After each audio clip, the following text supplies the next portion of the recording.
Hello. Welcome to Case by Case. I've missed everybody.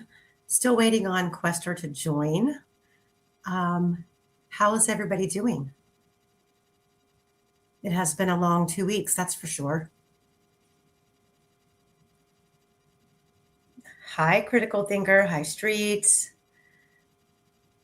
Leanne. Welcome, Elizabeth, as a new member. Monday, Regina Grady. Smoky Mountain Robin. Justice for Rick Allen from Scotland. Hello, everybody. So, hi, Sherry. I feel like it's been forever, and I'm going to apologize in advance if I have Wi-Fi interruptions today. We have storms coming through, and I've already been booted off a couple of times trying to get everything preloaded this morning. So yeah, I still got some brain fog just from all of the driving and the sun and trying to get unpacked. I'm still not unpacked. I've still got a whole suitcase over here that's not unpacked. And I go back to work tomorrow, so it's been a busy weekend. So today we are. Hi. Jacoby says hello. He has to make sure he's seen. Hi. What are you doing? Today is going to be, we're going to bounce around a lot today because as we prepare for the marathon, which I do have the dates, which I'll be releasing this week. It'll be in August. Hold on a second here. Good job, bud. You just tipped over my water. It'll be in August, right after sometime after my surgery. My surgery is August 21st. So for those of you who don't know, yes, I'm still having surgery. The doctor's office pushed it back because it requires, I guess, 2 different types of surgeons. So anywho, that's scheduled for Friday, August 21st. And I'm thinking the following week, I will be able to sit here at the computer and spend the entire week we're going to do a marathon over the course of a week. And instead of trying to jam pack it all into one day, we can still hear the helicopter. Okay, hang on a second here. Uh-oh.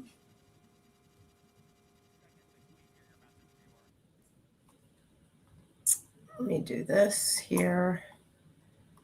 Make sure all of the media is off. Everything should be off. How's that? Is that better?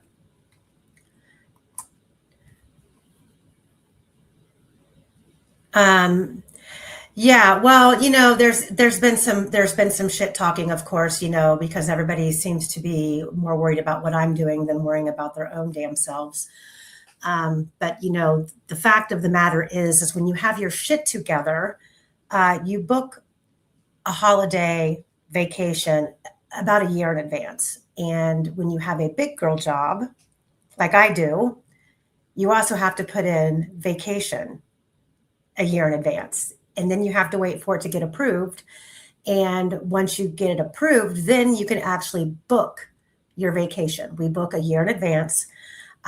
So, those who think that they know what's going on in my personal life and like to make false allegations, put up or shut up because you don't know what you're talking about.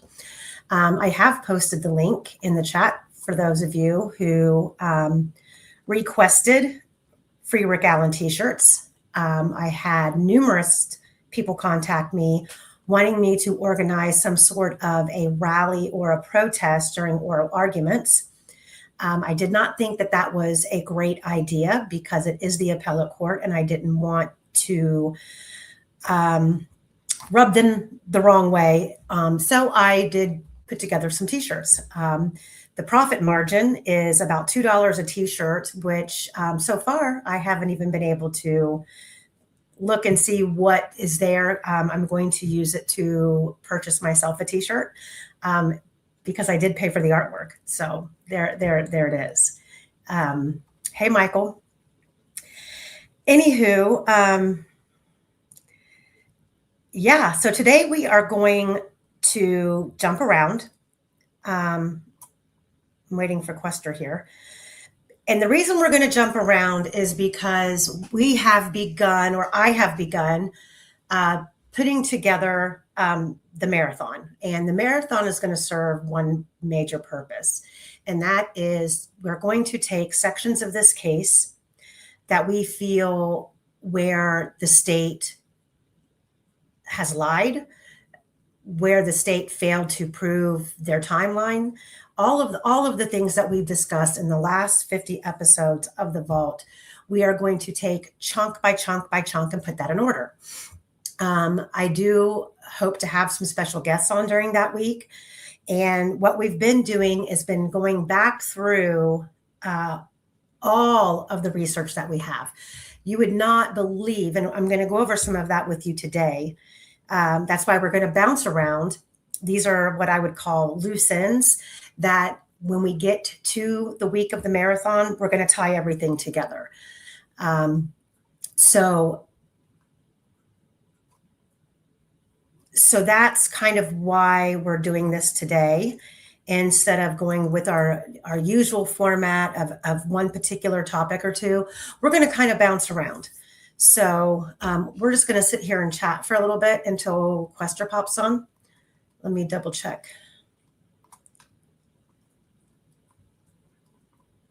Let me see.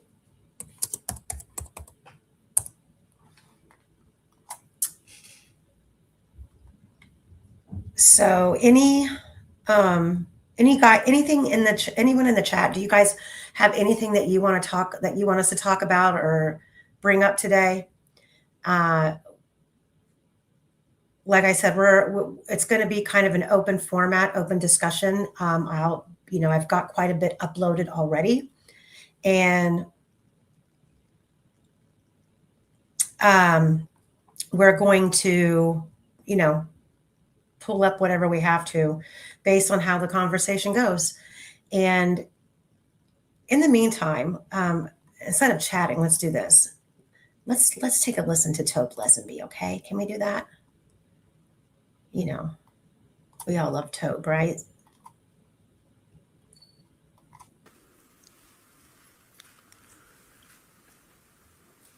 I believe in a God of justice and righteousness. Today, I believe that same God has provided us.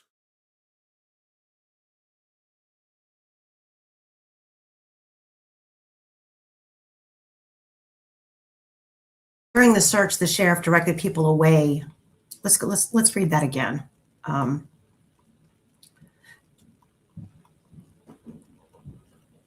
During the search, the sheriff directed people away from where the girls were last seen.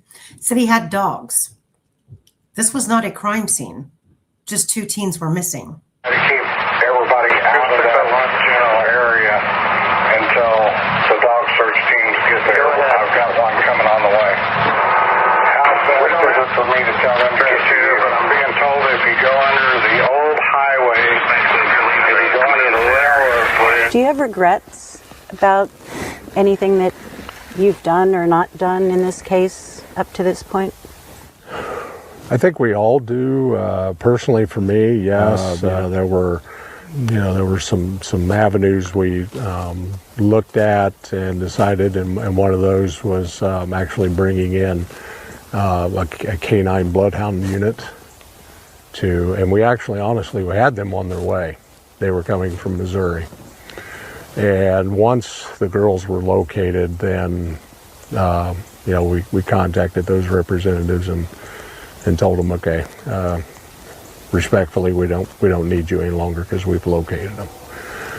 I mean, all in all, from a positive angle, I feel like we've had practically every known, whether it's local, state, or federal law enforcement agency, come alongside of us and say, hey, what can we do to help?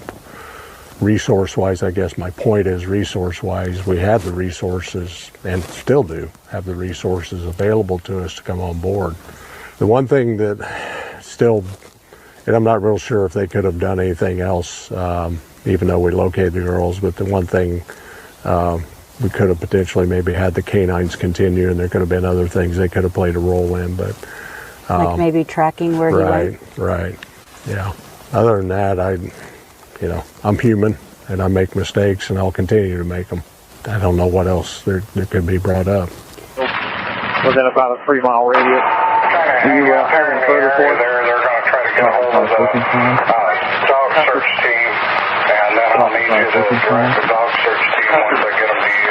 We're going to be 10-8. If there's any development or any additional areas they develop, we're going to leave them all on that coast. Covering the tracks of the area. 922. Direction that they are walking in. Marty, this is 354. 54, go ahead. If you got any ETA on my dogs, we're just standing there.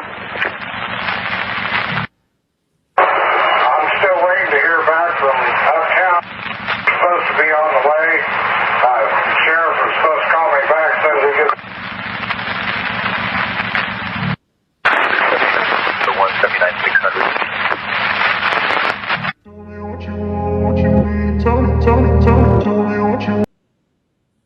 And that video was courtesy of Misbehaved from her channel. So yeah, it's kind of confusing seeing how Tobe Lesenby, first of all, why would you call dogs in from Missouri when we know that Indiana has canine units locally? And calling dogs in from Missouri, when people are arriving at the fire department on the morning of the 14th, and people are being turned away from searching the area of the woods and the creek and the Monon High Bridge, if the dogs were called in from Missouri, why? We're looking at, there's 4 different possible locations that I looked into where the dogs could have been called in from. And the shortest distance was a 4.5-hour car ride to get to Delphi. That's from St. Louis. If they were called in from Columbia, that's a 5.5 to 6-hour car ride. From Jefferson City, that's about 6 to 6.5 hours. And if they were called from Kansas, that would be roughly 8 to 8.5 hours.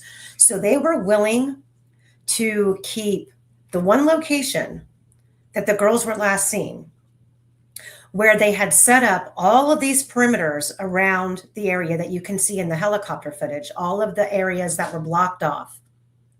They were willing to let that area go unsearched for all those hours. I'm not buying that. There he is. Hello, Quester. Hello, Amy. Sorry about that. That's okay. Oh, I'm here now. Yes, you are. I've missed you. It's been a long 2 weeks. I know we've chatted, but we haven't done a live for about almost 14 days. So I've missed you. And even though I've been away, we've still gotten some work done. How's life? It's hot here, but apart from that, fine. Yeah. Well, I just played a video for the viewers about Tobe Lesenby describing, his regret about canceling the dogs that he claimed he called in from Missouri. When we know damn well that Indiana has canine units locally. The only dog that we are aware of that was out there was with Sergeant, I believe he was a sergeant, was Sergeant Kingery, who was completely left off of the witness list. He was not called. He wasn't deposed. He wasn't called as a witness at trial, but he was out there with his canine. And I'm not aware of any other officer out there with a canine.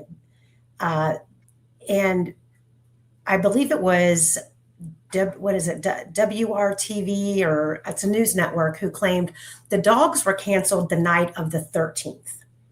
So if the dogs were canceled on the 13th, why were people being told to stay away from that area? Because dogs were working. allegedly some dogs were cancelled. The report was that dogs that had been requested from Kentucky and Illinois had been cancelled, and that would have been about 11:30 at night. However, that's not all the dog teams that were requested. And so, I mean, you have to, I mean, make it make sense. So we are at 11:30 on the 13th on Monday night.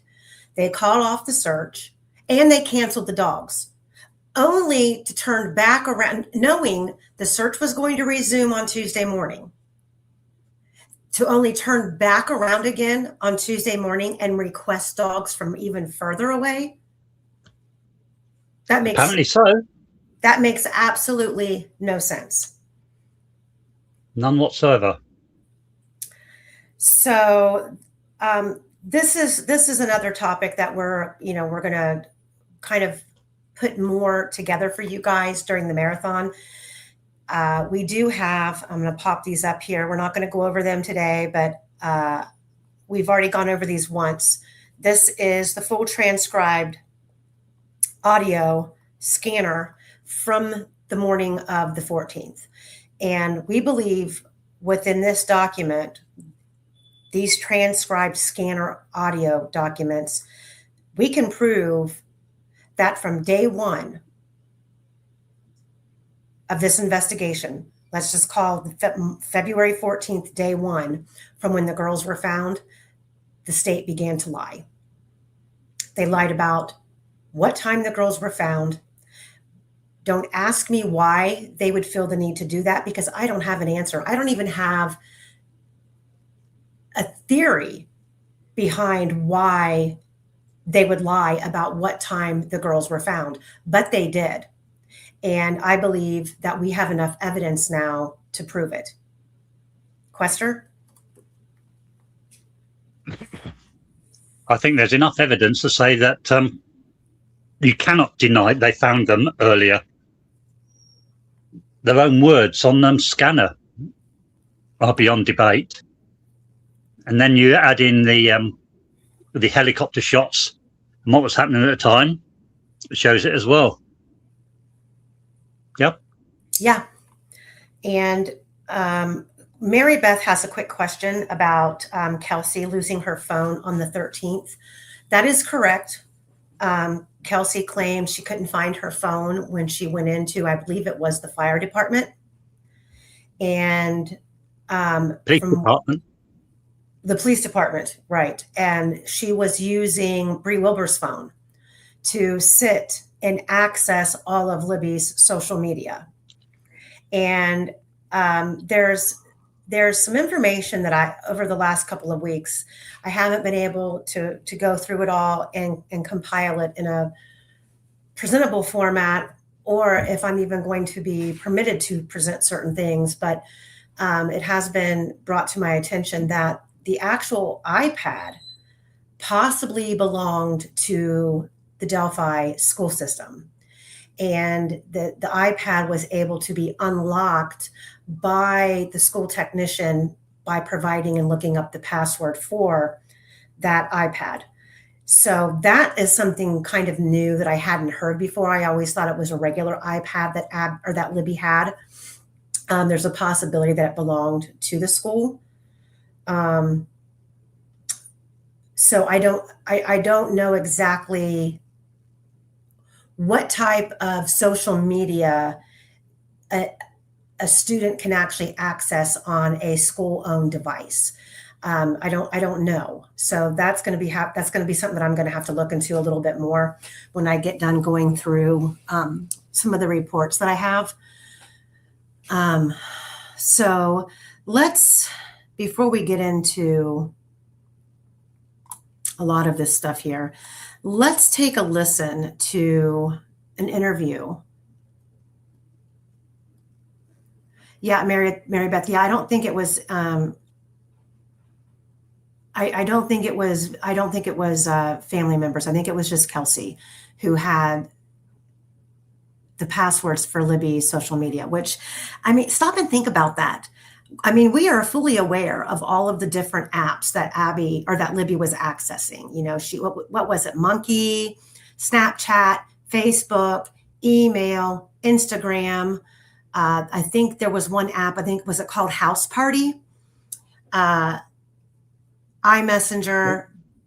So for someone off the top of their head, unless we're to believe that not only did Kelsey have, but so did Bree have login information for Libby's social media, then Kelsey knew it all off the top of her head.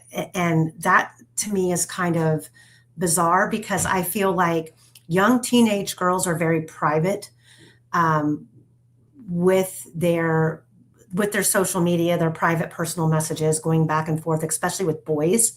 So I find that very bizarre that Kelsey would have access to all of that.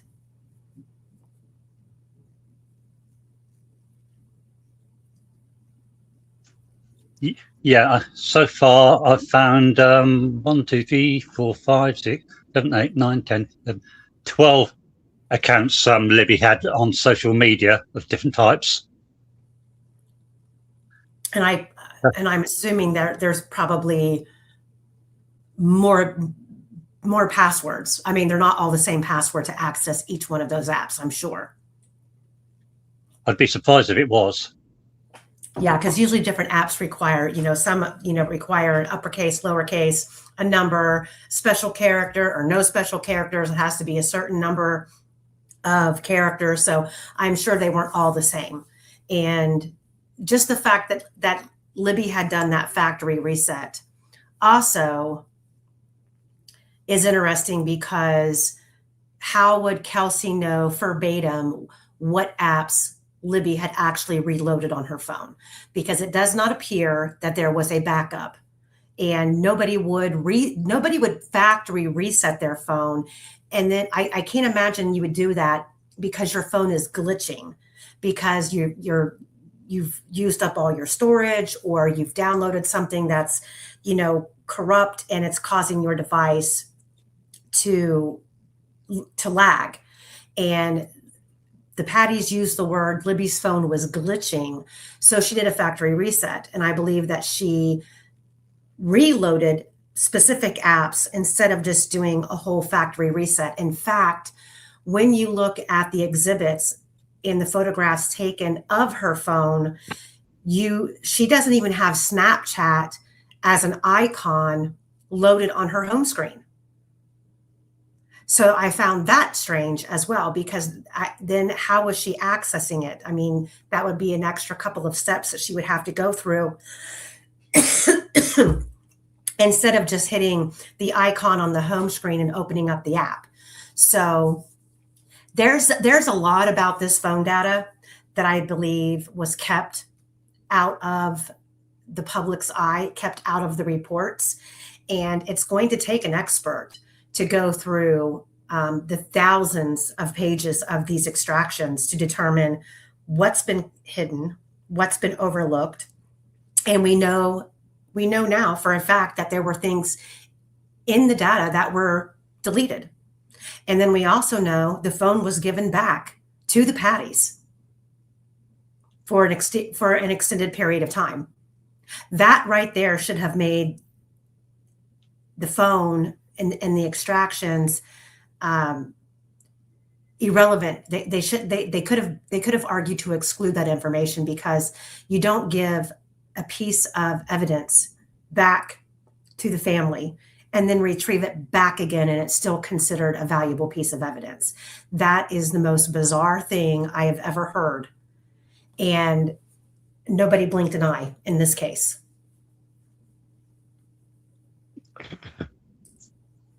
Now, you've also got to consider that Libby had 2 Snapchat accounts.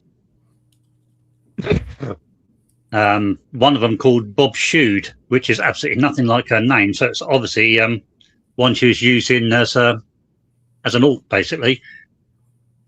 And I don't know about you, but it's not that easy to quickly open and close Snapchat if the icon's not there. Right. Yeah? Exactly. Yeah. According to the data, she was opening it, closing it pretty fast. It appeared to be, yes. Yeah. So how do you do that without the icon? Those are questions that were never asked. So let's take a listen. Thank you, Melissa. Welcome back, Amy. Thank you. Could Kelsey have been the one to originally reset Libby's phone?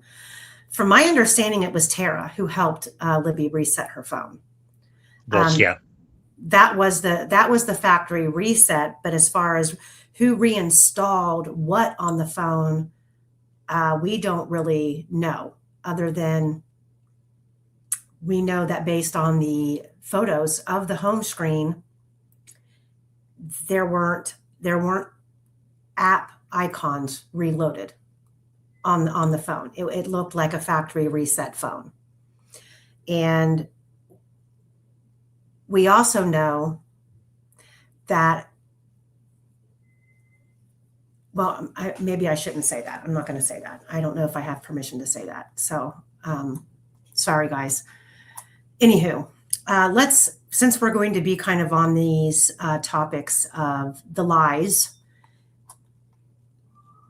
let's take a listen to an interview that David Erskine did several years ago. And the deepest part was knee deep. Okay. When you think of creek, it's a creek. It's not a river. I get that. Were there any signs of like tire marks?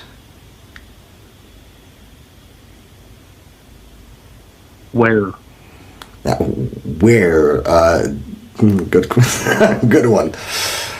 Okay. When I did my interview with Eric Williams, right? He said he saw fresh tire marks at the 13th late at night. Do you know what Kay Weber's property is? Of course you know. Okay, fair enough. The girls were technically caught up. Oh, go ahead. Sorry. It's lit at Delphi. I didn't know where the bridge was until the 13th. No. I don't know who owns the property around the bridge. Well, that was Kay Weber. I know Mears lived like across the street. Mm-hmm. Ron Logan had some property down there clearly, and I don't know. I know where Hoosier Harvest Store is, the storage units, and that's all. That's the only people I know that have property there. I don't know who Katie Weber is. I didn't know who Ron Logan was until the 14th. Okay. It's just like you got to assume that I know everybody in Delphi, and I know who owns every piece of property in Delphi. I don't know. I didn't live. Fair enough. And I do apologize for that because I just assumed it's a small knit community and, totally take the blame for that. Okay. I guess last question. Did you see anything that... Okay, hold on. Let me rephrase that. And if you don't want to answer it, it is fine. But what eventually led up to the discovery of the bodies? Can't say. Was it a deer? No, it wasn't a deer. Was it a visual implication? Depending on the rest of that statement. So it wasn't footprints? No. Was it drag marks? No. Was it tire marks? No. Okay. Like, are we talking about like four-wheeler tires? Are we talking about car tires? You tell me. I wasn't getting... Okay, ATVs. The only ATVs that were around that I know of were Amy and Ella's on the 14th. So that'd be the only place that I know where tire marks would come from. So and those were on the 14th. So there was a physical implication. Was it coming from the creek? Yes. Okay. So So what I just gathered from that line of questioning was that there was something that led to the discovery of the bodies that was coming from the creek.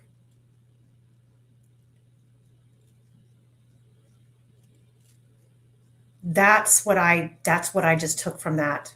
Quester, do you agree? That's what he was implying? And He it seemed to wasn't imply that. He seemed to be implying that. There's one thing, though, I should point out. He was saying that McDonald's were the only ones with ATVs. Well, that's not quite true. There were others out there. We know that Brad German was out there early morning before the sun came up with an ATV. Yeah, he had one. And his dog. 4 Pits, I would love to ask Elo that. So if you have contact information and he'd be willing to talk, I would love to speak with him. But so he's saying it's not tire marks, it wasn't deer, and it wasn't footprints. And I believed earlier he was asked about drag marks and he said no. So there was something else that he claimed led them to the bodies. And Fiend says clothing ? That would be a good assumption. However, I believe David Erskine could answer that, because we know at this point when he's giving this interview, his leaked texts were already out. The leaked photographs of the clothing in the creek had already been leaked out. And so to me, it's not the clothing that led to the discovery of the bodies. So what was it? Let's keep listening, because this is going to get even more interesting. Did it look like something that was obvious? Not at first glance, no. So mud being like dragged away as you would drag something. Do what? Did it look like something? Well, you didn't say drag marks. So no. You know, I have a list full, but did it look like? Okay, the ground was disturbed, obviously. Let's leave it at that. Okay. Okay. Hey, like, oh, go ahead. like you. Never mind. Oh, go ahead. No, I can't is the problem, but Try to do it in a less lenient way then. Do a hypothesis.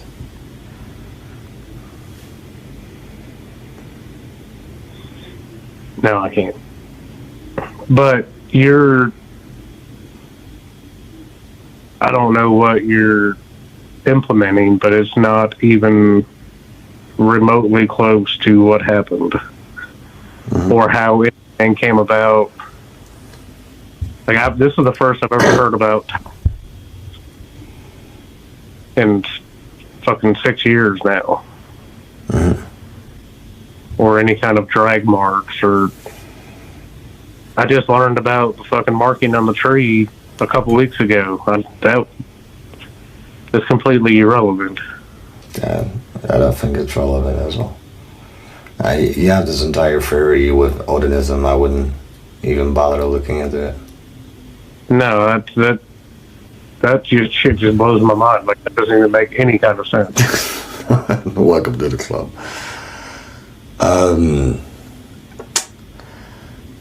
Like, when Chris told me that, I was like, what does that even mean? Yeah. That's not something you would find in Delphi. It does not. What you find in Delphi is perverted old fucking men and fucking weirdos. But Eric, did you come from up top to that image that I sent you, right? Yeah. Did you come up that way? Did I come up that way? Let me just take a look here.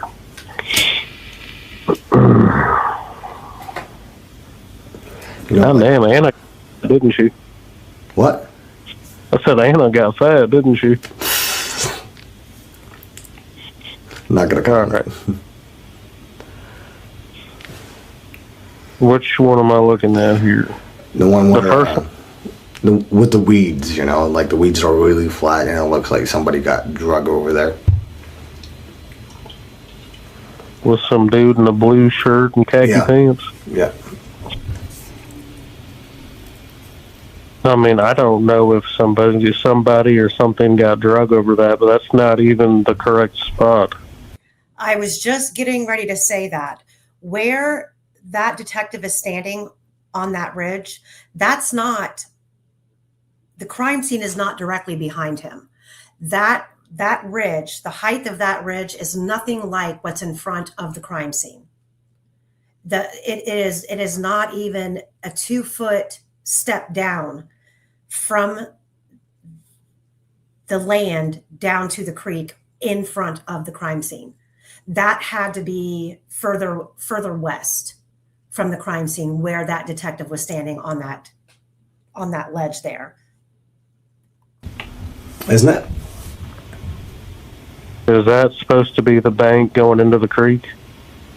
It's from the other side. He is literally behind the girls from what I... Because that's not even correct. Okay. Where's the water? Well, the water is under... Oh, okay, hold on. Let me watch with you.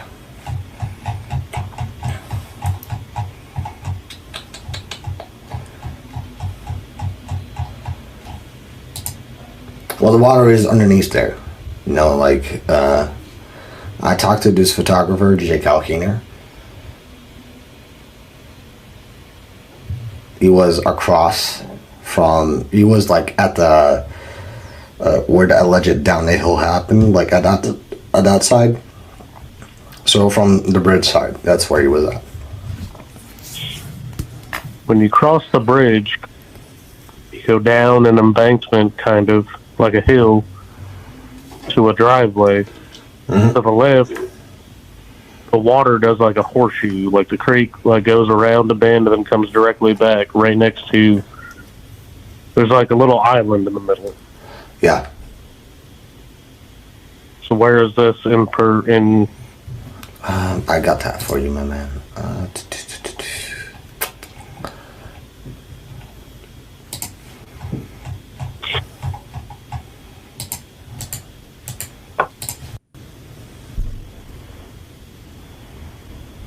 Hey, Radar. Okay, I see what you're saying.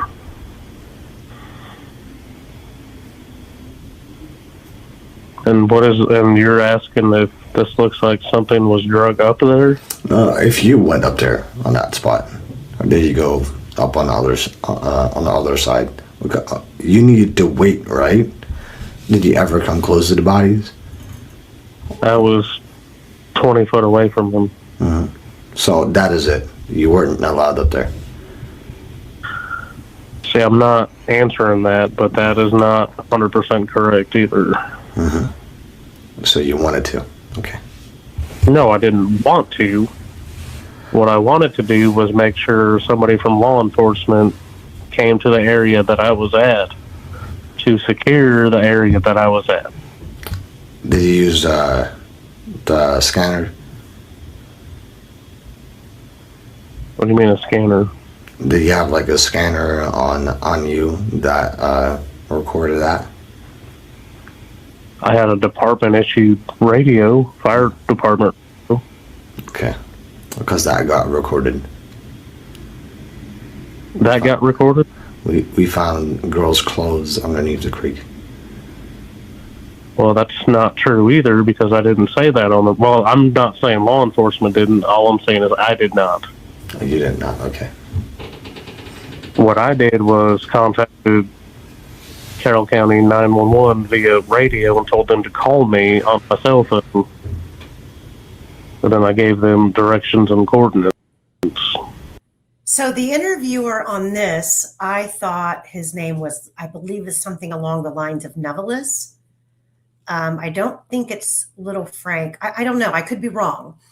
It took me a little bit to track this interview down because I believe where I got it from, this has been reposted by another creator. And the reason, if you, you know what, and I may just go ahead and upload this whole interview on my channel. And see-through says it is Little Frank. Okay. So I'll upload it. But what David Erskine initially claims is that he's under a gag order. And he claimed the gag order was nationwide, which we know that that's not true. Number two, he also claims that he had been threatened by law enforcement and that he was apparently fearful of being arrested. So that comes out of David Erskine's mouth. And I fully believe David Erskine, 1,000,000%.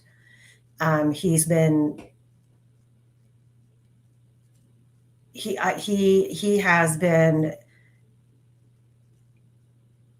very,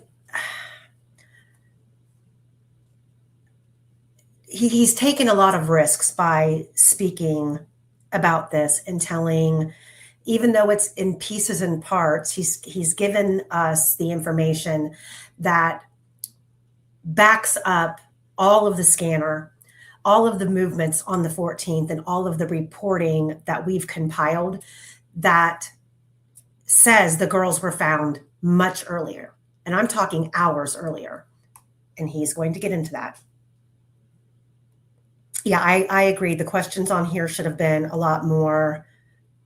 It could have been done better. To my location. Okay. Then, Eric, did you take those pictures? Not saying. That's fine. Were you with a second individual? Do what? Were you with another individual? No. Amy and Ella were. No, you in the water. No, I was not. So you were the second individual. I'm sorry, what? So you were there with the second individual when you found those clothes? No, sir. Huh. Yes. Not until Drew Yoder and Spencer Kingery showed up. Again, there's Yoder and Kingery being brought up again. And Kingery has been left completely out of the list of law enforcement who were at the scene, in the crime scene. And Quester, do you want to tell the audience why? Sorry, I was just thinking about something else there. Can you repeat that? I was saying of. Yoder and Kingery, he's talking about Yoder and Kingery. You're welcome, Radar. Yoder and Kingery showing up. And I said, once again, you've got the name Kingery that has been left off of the law enforcement list of being at the scene or being called as a witness. But we feel that we know why. And I said, Quester, do you want to tell them why? I thought, well, yeah, he says it was Yoder and Kingery, but according to Ellie, it was Yoder and Ginkola. And Kingery is related to Slick. Slick. He's the uncle of he's the uncle of Slick's child, I believe. So that's probably why he was not included as being a part of law enforcement at the scene. Yeah. The thing I was going to say is this David Erskine, while he's talking, it's quite interesting. His answers. When he wants to say no, he will say an emphatic no. And when you think there's going to be a yes, he says, "I'm not saying." Now, all the way through so far, that's exactly what he's been doing. So reading between the lines, when he says, I'm not saying, that's a yes. I agree. All right. That is freaking odd. So, And there was, you were in the water, and you were wearing one of those wetsuits, right? no. That was after I had already left. So he's saying, thank you, Radar. So he is saying that the men in the red wetsuits did not start searching the water until after the girls had already been found and after he had already left. I agree with that. And so therefore, the way that we've been able to piece this all together, and by comparing what we're seeing in the helicopter footage, eyewitness accounts, their movements and where they were, and then you compare it to the scanner, they're trapped. They're trapped now in this lie.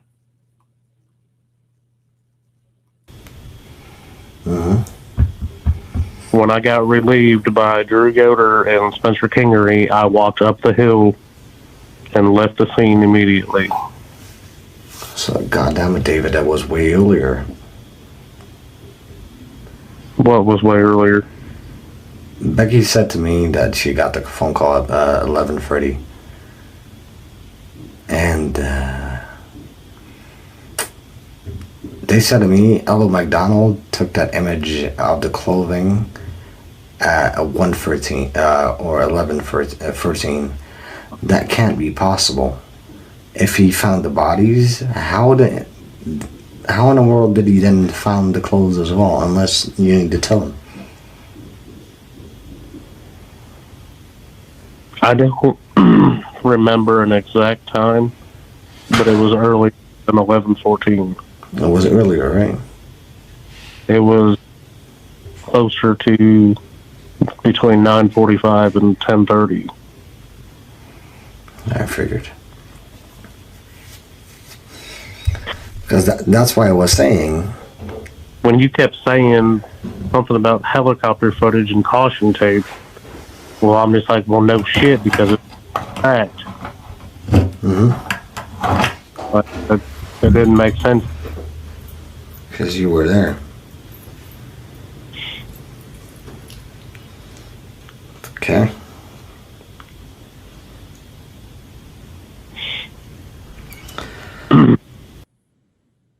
So there we have it by somebody who was there, who is actually related to Anna Williams, stating the girls were found between 9:45 and 10:30.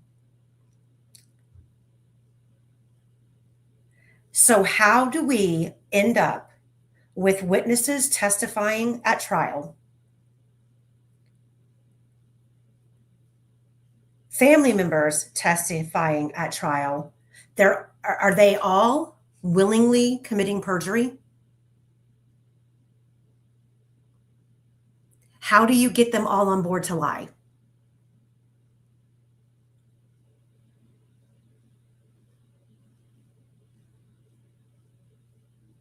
Yes, Mary Beth, that's exactly right. That's exactly right. They were already treating and over the radio describing the area as the scene.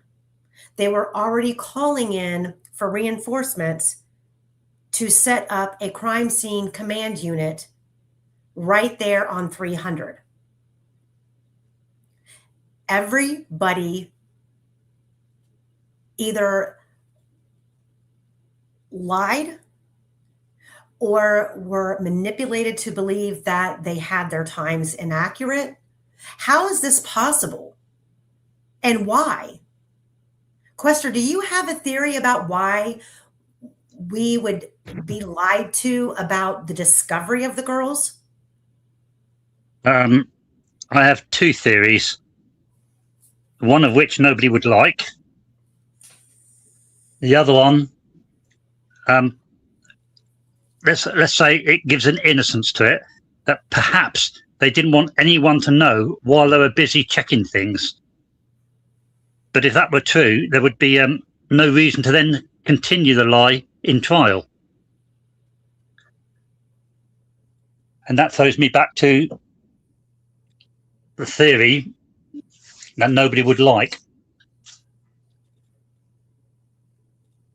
Which is, go ahead and say it. One of them was alive.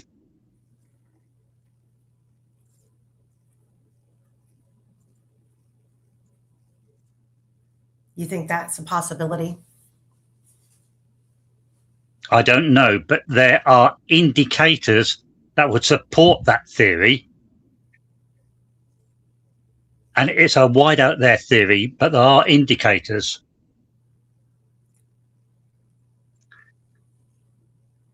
Well, that's an awful thing to think.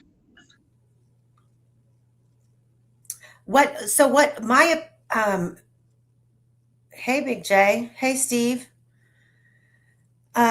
So I believe that it was closer to 9:45. And what I can decipher from the scanner and the transcripts and the movements of everyone is the girls were found earlier, and they were keeping everybody at bay with lies about dogs working in the area.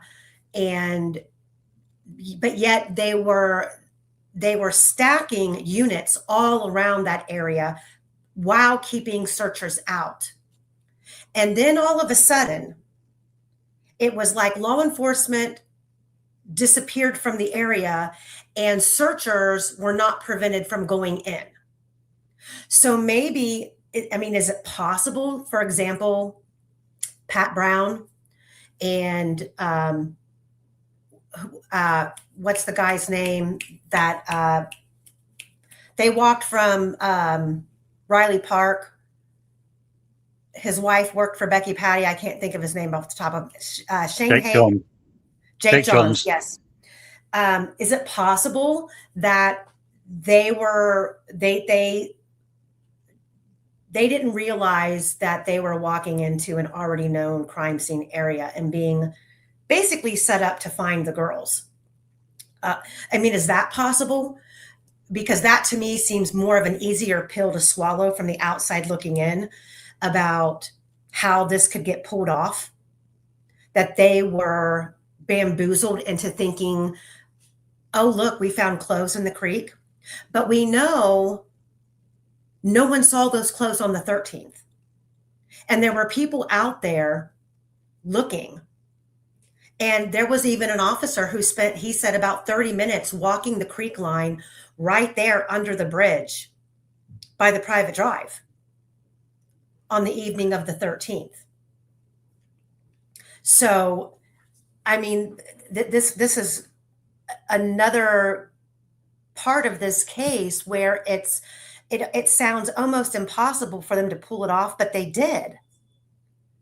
Well, and we've also got the thing with Jake John is before the girls were found, Becky Patty told Jake Johns what to look for, didn't she? She said, look for the tie-dyed shirt.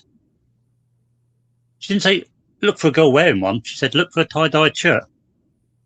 And guess what Jake Johns saw in the water when he got there? The tie-dyed shirt. How did you know that? And why, first of all, why aren't we looking for a sweatshirt? Why aren't we looking for a Delphi swim sweatshirt? Because that's what Libby was supposed to be wearing, according to Kelsey. Kelsey has pounded that sentiment in the ground, how she gave both girls sweatshirts and they didn't want to wear them. But, she made the girls put them on when they were getting out of the car. Well, that's not true either. And I know that seems, I've watched some interviews with Kelsey, especially when she did her interviews with Gray Hughes, and he's poking fun at the public, holding Kelsey to every word. But it matters. And we know now that Abby had on a sweatshirt in the car before she ever got to the trail. And we also know that It was hers. yeah.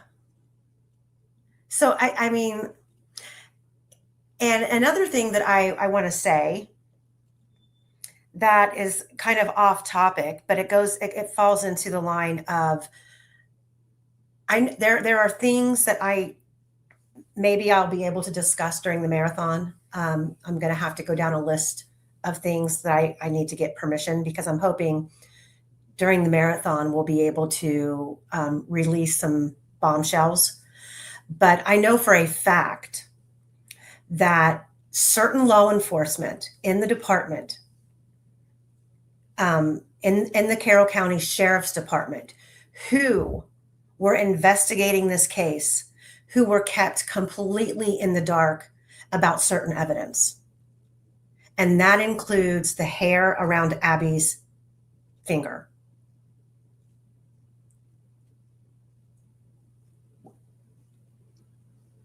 And let me say that again.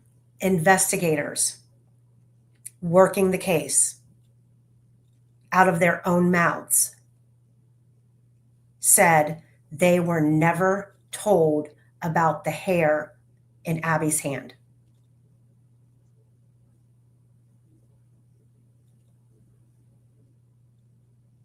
Why? How are you going to conduct an investigation where you are hiding evidence from your own investigators investigating the case?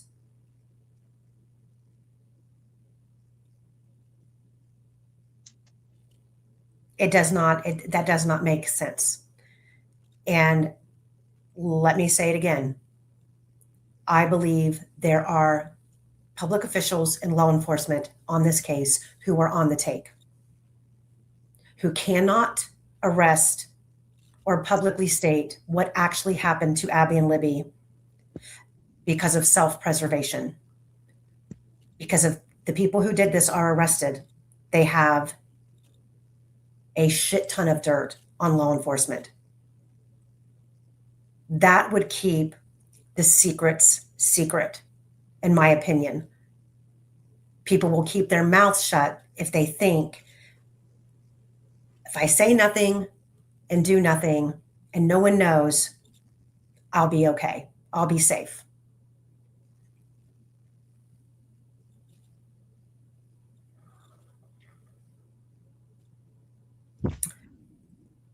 Well, the scanner is very precise, and when you read between, especially the 10 o'clock times, you cannot come to any other conclusion but that they had, by then, found the girls.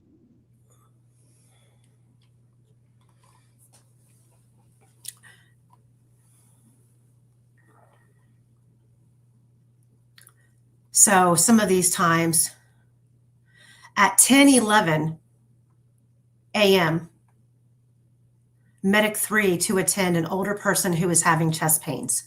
That is Brad German. That has been discussed numerous times on numerous interviews by Kelsey, who said Amy, when they got, yes. Have you got that sheet I sent you? It's much shorter and zones in on the 9:50 to 10:15 times. Yep, right here. That's the one. Yeah.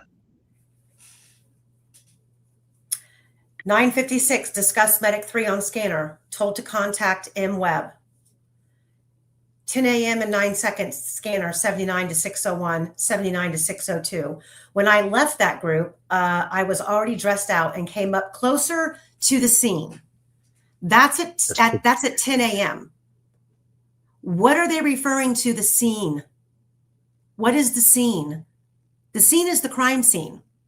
Yep. 10 a.m. and 18 seconds, we're loaded. We're getting a vehicle to take us all up there as a group instead of driving everybody up there separately. Up 10 where? a.m. Exactly. Up to the cemetery, as far as I'm concerned. Mm-hmm. That would be right above the crime scene. At 10 a.m. and 43 seconds, I have a pickup that's going to take us up there versus bringing several vehicles. We'll be up there in just a minute. 10 a.m. and 49 seconds, the response over the radio is no hurry, indicating No. the girls were deceased. Yeah, that would say to me, no hurry means no point in rushing. It's still a bit cold. 10:01 and 21 seconds, just had a citizen stop by our area and advised the girls have been found in the water. Can you confirm? And over the air, he says negative. We have no confirmation of that whatsoever. And if you listen to the scanner, the officer states it is John Weaver he's the citizen. John Weaver is the citizen reporting that information that the girls were found in the water. And over the air, he's not saying the girls have been found, but they're not in the water, they're on land. He's just saying negative. We have no confirmation the girls were found in the water. 6:01, hold all of your traffic. I'm at the scene now. 10:02 and 23 seconds, cautionary. Local phone 1 to Delphi, incident request, you go to 300 North. Request for a card to be made, criminal incident, caution, death. Pretty clear.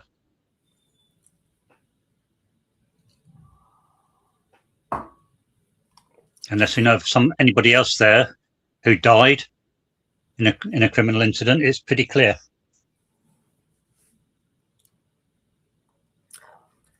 So I'm going to the, yes, it was already a scene by 10 a.m. That is clear by the scanner. And it's clear by the witness that we just heard in that interview who was there, who indicates there was something that led to the discovery of the girls, but he was not willing to say what that was. And was he asked? I can't remember. Was he asked if the girls were found in the water? Or was that one question he wasn't asked? There's another thing in there which irks me a bit. 9:56, they were discussing Medic 3. That was an ambulance, not the coroner van, not the emergency fire one. An ambulance. So at 4 minutes to 10, they were discussing an ambulance. Why? That was for Brad German. No, that was Medic 2. See down at 10:11. Oh, okay. Yes, you're right. You're right. Yeah, Medic 2 went round there. Medic 3 didn't. So what was Medic 3 discussed about at 4 minutes to 10? As they were making plans for everybody to go up to the cemetery for the death.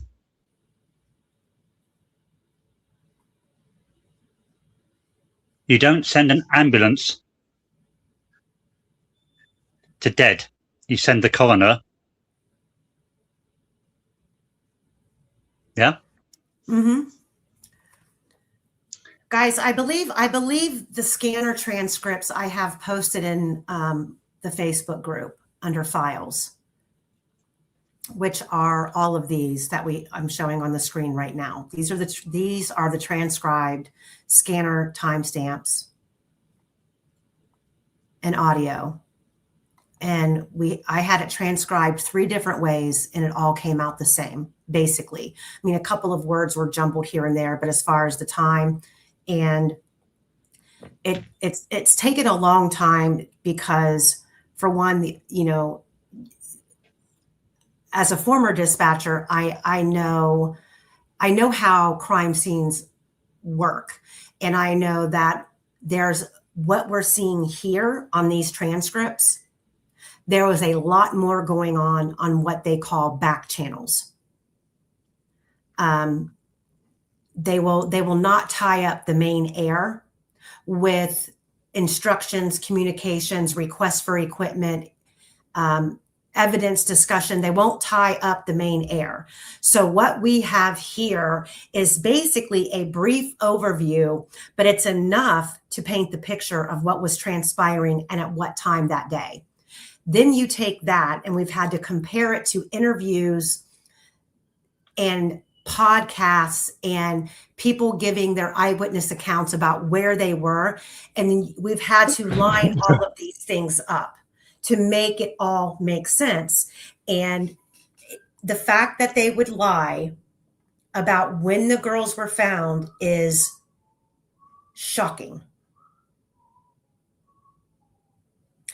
And you just heard this interviewer state that Becky Patty told him she got the call at 11:15. That's over an hour after the scanner indicates the girls were found. That's over an hour. So it wasn't like they were lying about the girls being found because they wanted to notify family. And I don't believe that when Becky Patty was actually notified, she was told the girls were gone. She claims, now if you can, I'm sorry, never wanted it to come to this, but I never wanted to point the finger at the family, but Jesus, you can't believe anything that they say. And she claims she knew the girls were dead because the coroner van drove by. Yes, Quester. Becky Patty. She told reporters, let's see, this is about 11:15. She actually said she saw the coroner van go by, and then she knew it wasn't good news about Abby and Libby being found. So the coroner's van, according to Becky Patty, didn't arrive until after 11 o'clock. And that, again, is before 12:30, but when they say they found the bodies. So the coroner's van was arriving, an hour before they supposedly found them. Yeah.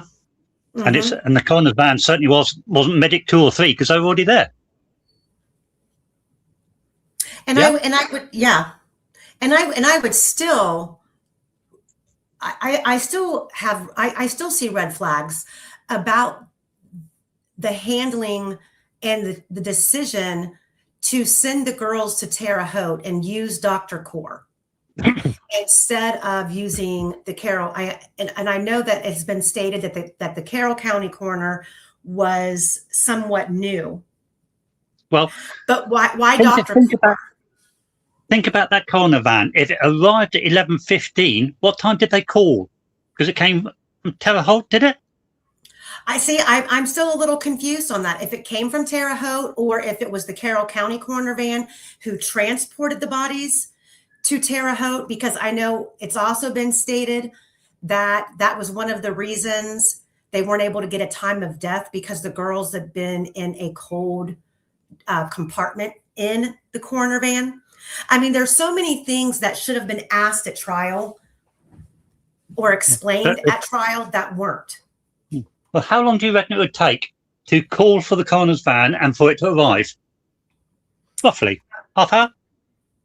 Yes. Well, let's see how far. Let me look up really fast. Well,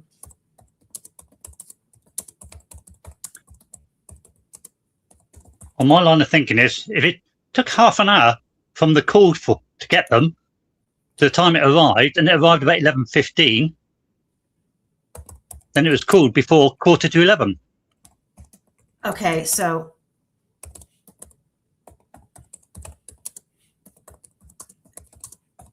it is an hour and it's an hour and a 45-minute drive from Delphi to Terre Haute.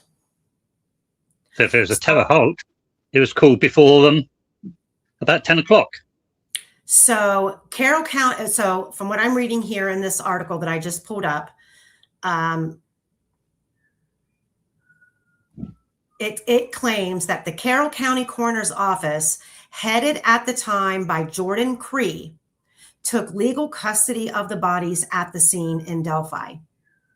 Abby and Libby's bodies were then transported to Terre Haute for autopsies, which were performed on February 15th by Dr. Right. Roland Core.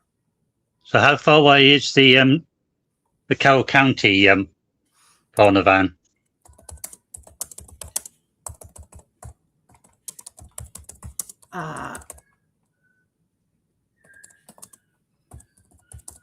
It is.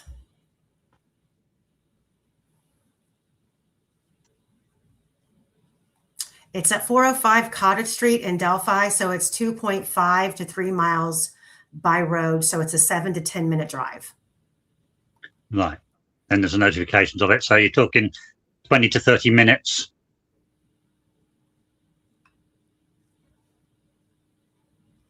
So we're still talking that the coroner's van was called well before 11 o'clock.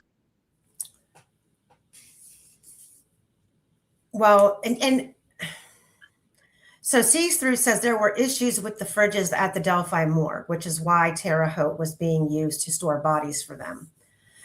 I would have to believe that there are closer corners to Delphi than Terre Haute. I believe Terre Haute was distinctively used because of Dr. Core. Quite possibly, yeah. Well, bear in mind that the coroner's van would not be called out immediately because CSI and so on have got to do their bit as well. It's all got to be marked off, taped up, checked and so on before they call the coroner van out. You know, it's one thing. We're not talking about the girls. We're not talking about the girl's official time of death when the coroner arrived and said, okay, yes, both victims are deceased. We're not talking about that. We are talking about the fact that these girls were discovered hours earlier. Yep. That the scene was left unsecured and searchers were being turned away with lies. And then all of a sudden, searchers were allowed to go in and stumble upon the bodies. Why was the scene not secured the second the bodies were found? And that's pretty much what David Erskine was alluding to in his interview, that he made a call to the 911 dispatch asking them to call him on his cell phone because he wanted to provide his location and his coordinates so someone could get there and secure the scene. And then he left the scene immediately. Yet no one secured the scene.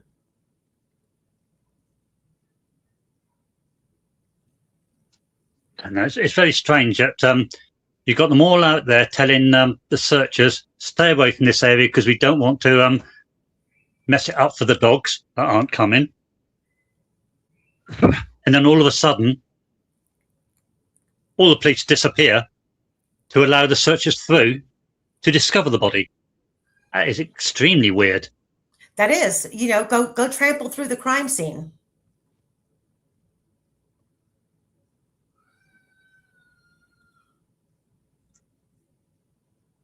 I mean, it's baffling, but it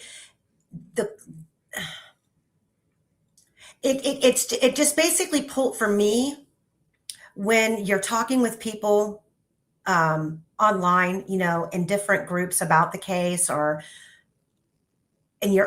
people are defending the fact that they're upholding the conviction of Rick Allen. This right here pulls the curtain back on how capable and how far law enforcement was willing to go to be deceitful in this case. And then the fact that you've got the families, and I'm not talking about Anna. I'm talking about the Patties. willing to go along with it. In my personal opinion, I believe that Anna is a victim of the circumstances that she's in, that she can't escape. I know that she says, you know, if Rick is innocent, it'll come to light someday. You know, she's going to let law enforcement do their job. She's going to trust the process. But I also believe that Anna is well versed enough in that community and in that county to know that speaking out is going to cause her some very serious problems. She's worked in the local bars. She knows law enforcement. She knows the bad actors and the bad players in that community. And I think that she knows better. So her keeping her mouth and her opinion, I'm thinking that Anna knows there's something very terribly wrong with this case, but she doesn't have the means or the power to do anything about it. Hey, Under Your Scars.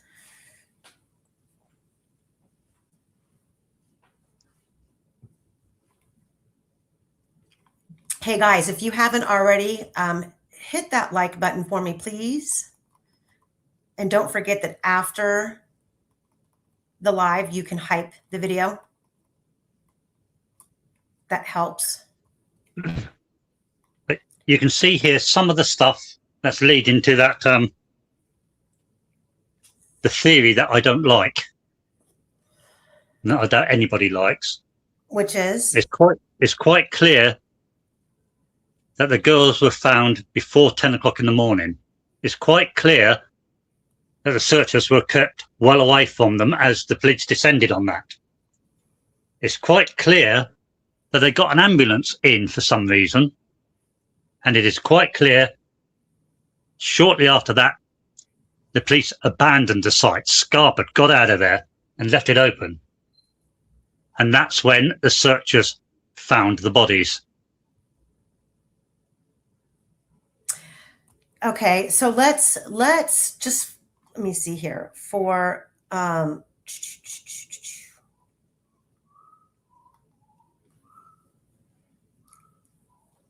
so on the night of the 13th,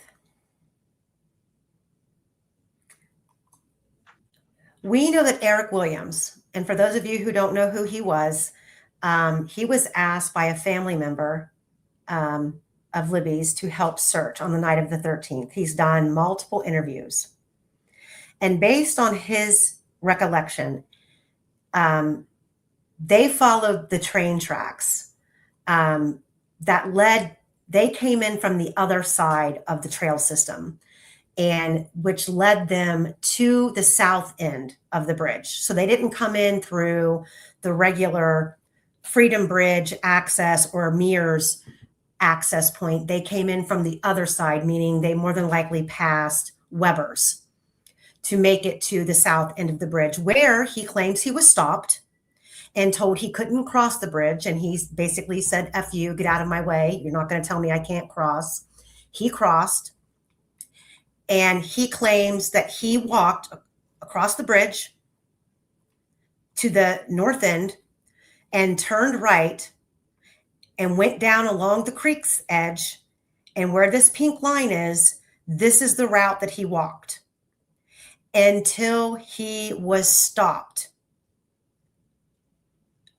by, I can't remember if it was law enforcement or a firefighter, and was told. I think it was Capitano, wasn't it? It might have been, because Capitano was out there blocking everybody. And we're going to get into him in a minute. But look at where this path was. Now, he had a flashlight. Doesn't recall seeing clothes in the water. And I would have to think, if he's walking along the creek's edge, he's scanning back and forth, left and right, using the flashlight. So here's one individual that we know describes getting very close to the vicinity of where the clothes were found and the girls were found, and claimed they were turned away and he didn't see them. He walked within feet of those clothes that were in the creek and didn't see them. And White shoes, Yep. White soled shoe, a white tie-dyed shirt, I would think would be very visible even at night with a flashlight. Yeah. That's just me. So we have this eyewitness here. Then we also know from trial that there was a fireman captured on a trail cam right above the crime scene on the night. We don't know if it was after midnight. I think it was. So it would have been the early morning hours of the 14th. But in the middle of the night, there was a fireman captured in that area. Then this is a kind of a debate that me and Quester had going back and forth about Pat Brown. So if you look at the map here, up here where it says, which path did Pat travel? So to the left of that, you've got where it says the back right. That is the back of the cemetery. Pat describes walking down a ravine. Now there's 2 ravines, one that comes off of each corner of the back of the cemetery. And he describes walking down, and I believe, here's his trial testimony. I came around and I walked along this ravine, this ridge, and I worked my way along the ridge to the bridge. Then I found they had a vehicle backed up. They were getting a drone out to fly a drone. I talked to the people there for a little bit. So if you look on this map, he doesn't describe exactly how far he walked down this ravine. He just describes walking down the ravine and then making his way around to the bridge. So I've got a white X here at the north end of the bridge, and I have a white X over here at the south end of the bridge. Well, if there's a vehicle backed up to set off a drone on the evening of the 13th, where would that vehicle be? Now, I'm thinking the easiest access point would be the private drive. That a vehicle would have been drove down the private drive under the bridge and parked there.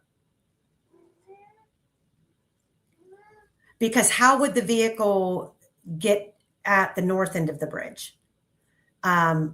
Because I don't think a full-size vehicle, I don't believe the path back in 2017 was wide enough for a vehicle to travel up to the north end of the bridge, not to mention the barrier is there. So this whole discussion raises red flags. Where was the drone actually launched? And let me see. We have a little bit of information about that. So Mike is the man who was called to launch the drone. Hey, Mike, was it you who did the drone operation on February 13th of 2017? If so, could I ask you a few questions? Yes, it was me that flew that evening. They were missing. Blank called me. I was at the sheriff's station right before dusk and followed Joel and the sheriff to a high point along the trail near one of the girls' homes. Flew with the thermal camera and could see deer and people searching along in the creek, but did not see the girls. Then moved to the bridge and flew there. Up and down the creek, saw the same, people searching and animals. So he says near one of the girls. That would have to have been Abby's house, which is right off of the private drive. Quester? Yes. Do you am I off base to think that they pulled up under the bridge? Well, the thing is, on another document, he said that he launched from a high spot. Oh, it says here as well, a high point along the trail. So couldn't he have parked on the private drive and climbed up the hill to the south end of the bridge and be on the bridge flying the drone? That seems the most likely explanation. There isn't another high point around it, is there? No. But then that goes back to my original question.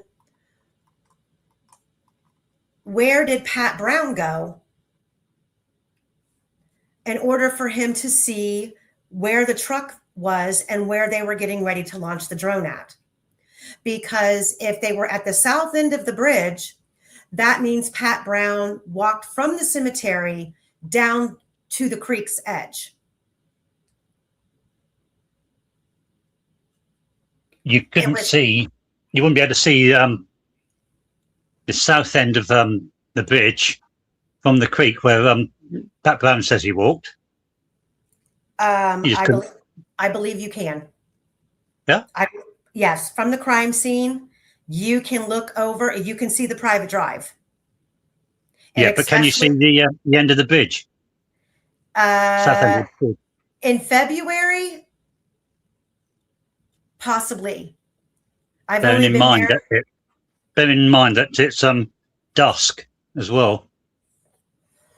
So this right here, whether it's the north end or the south end, one, again, we have the girls not being found on the 13th. And we have a drone out there. We have people walking along the creek's edge.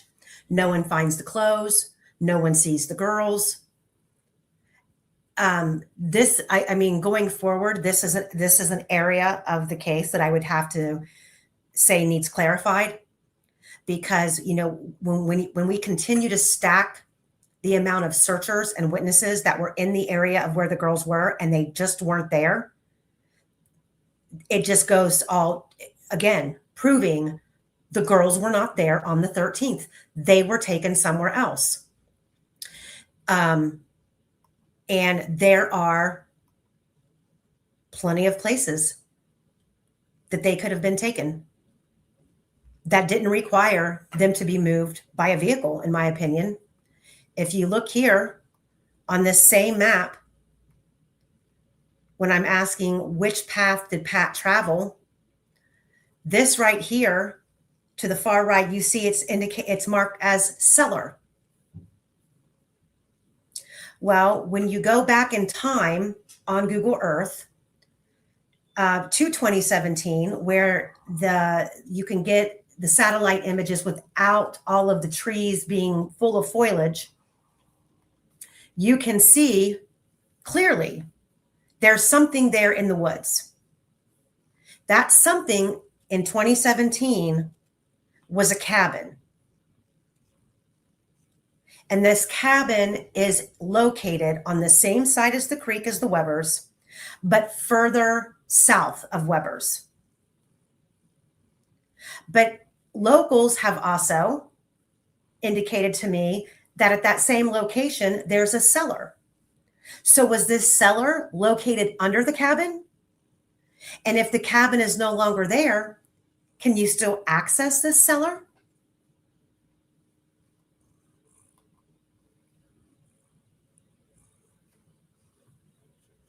Quester?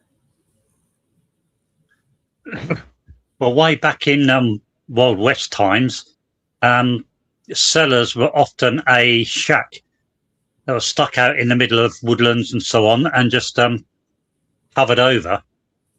So cellar, they might be referring to the shed itself, I suppose. If I remember right, it was said that this shed or shack or whatever you want to call it was used as a store, which a cellar would be.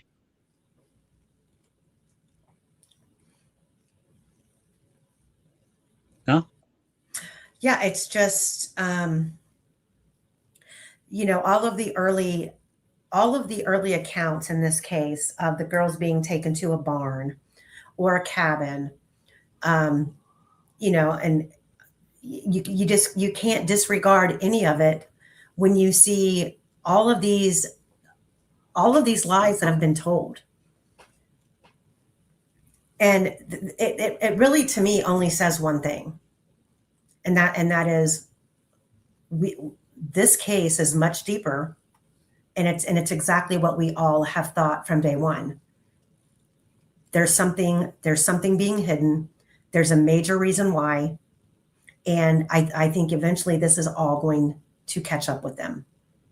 Yeah, a few mistakes, a few errors, a few contradictions. It happens. This is one long stream of massive contradictions, not saying what the truth is, making things up. And that means there's a cover-up. Something's being hidden.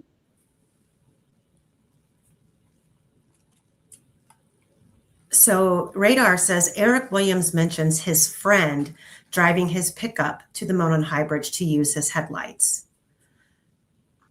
So I wonder if that was like, if they were utilizing the ATV trails that run back there behind Weber's to get to the south end of the bridge to use the headlights.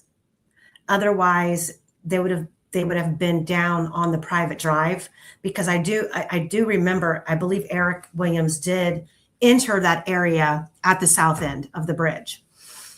And some of these people, unfortunately, they've been ran through the mud, and they've been harassed, and a lot of them no longer wish to involve themselves, not to mention memories fade.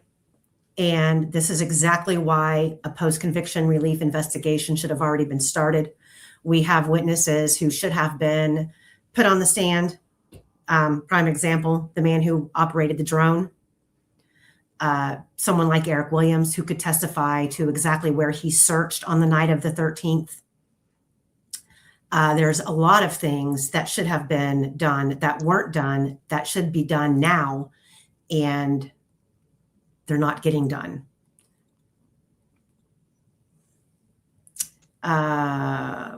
Regina, you said, do you know who that is in that pic? Which pic?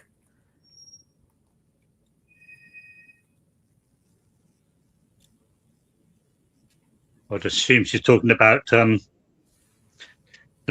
one in the blue shirt and tan trousers walking near the crime scene. Who is that? You know? I can't. Who is it? I forget. It's a certain law enforcement officer. Is it Mullins? Sorry? Was that Mullins? I believe it was, yeah. So okay, I thought. So Skin Rose says cellars are usually filled in if the building is demolished. Yeah, unless it's in the middle of the woods and nobody gives a hoot. And Radar, do you know, or Big J, who's in here, was this shack or this cabin removed? I believe it was. In fact, If it's still there, it should show up on Google Maps now, shouldn't it? It should. But,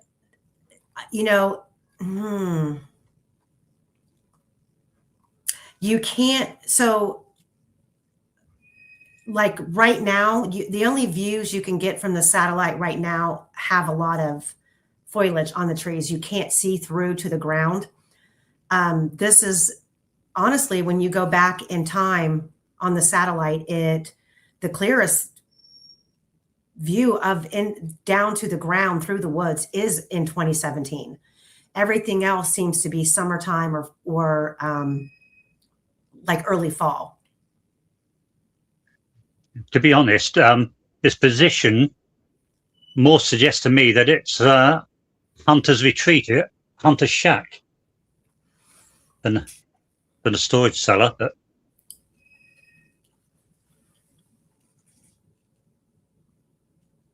so Girl Soul says a cellar would be right near a house and underground. Usually they were used to store canned goods since they were cool places. You had to go out of the house to access the cellar. Right, which to me, this is a little bit too distant from Weber's property. Well, there's another house closer, but yeah. Right. So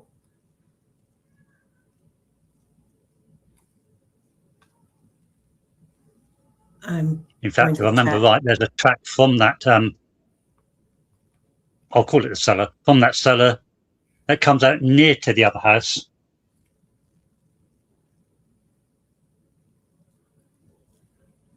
So, unindicted co-conspirator says, my great-grandmothers on both sides, their root cellars were a short distance from their back doors, looked like a small mound with a horizontal hatch type door. You know what? We have a friend who lives out in the country who has an older farmhouse, and he has the exact same thing, literally like 30 feet from his back door. This to me does seem more of like a hunting shed. That would be in the middle of the woods. Now, I'm going to have to do a little bit more research on who owned that, because I do know, I think it was either Liggett or Lesenby who owned a cabin out there. But again, I think the cabin has been removed. And I know that when we were out there last fall, Julie and I and April and Cherie, we pulled over on the side of the road and tried to look through the woods and look across the creek to see, because Julie was saying that you used to be able, from the road up there behind Logan's, you used to be able to see the cabin, but we couldn't see it. But again, it was fall and the trees were still full of leaves.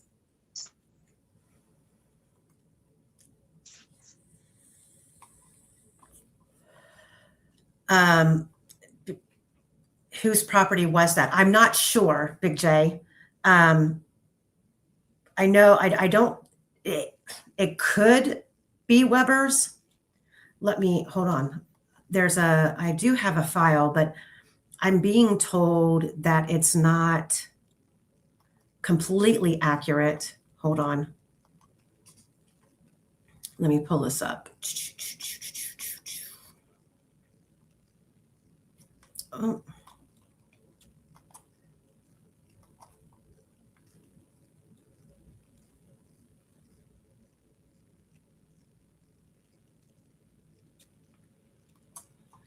Is this it? This might be it right here. So it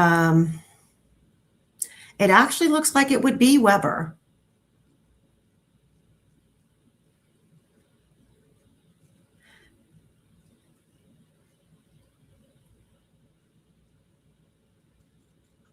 Well, if you look at where the Weber house is and go to the right as you look at it, you can see there's some houses in that clearing, can't you?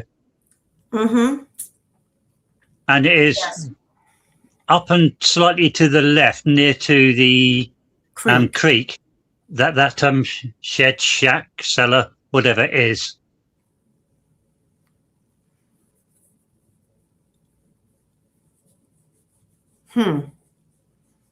I probably will have to go through Beacon and get some coordinates or longitude, latitude, or property, like the property lines, because it's kind of, and I can't, can you read that, Quester? I can't read that. I can't read that, no. That name, I don't think it's Weber. Looks like Cassing or Cossing or something. I've got it on a document somewhere, but by those property lines, which aren't quite correct today, that shed shack would be right on the border, wouldn't it? It would be, yes.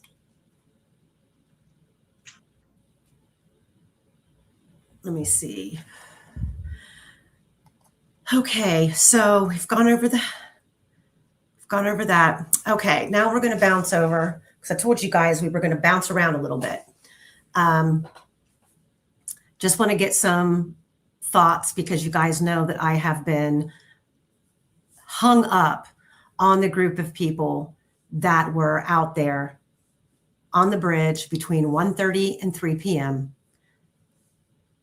why they lied about when they arrived, who they were with, and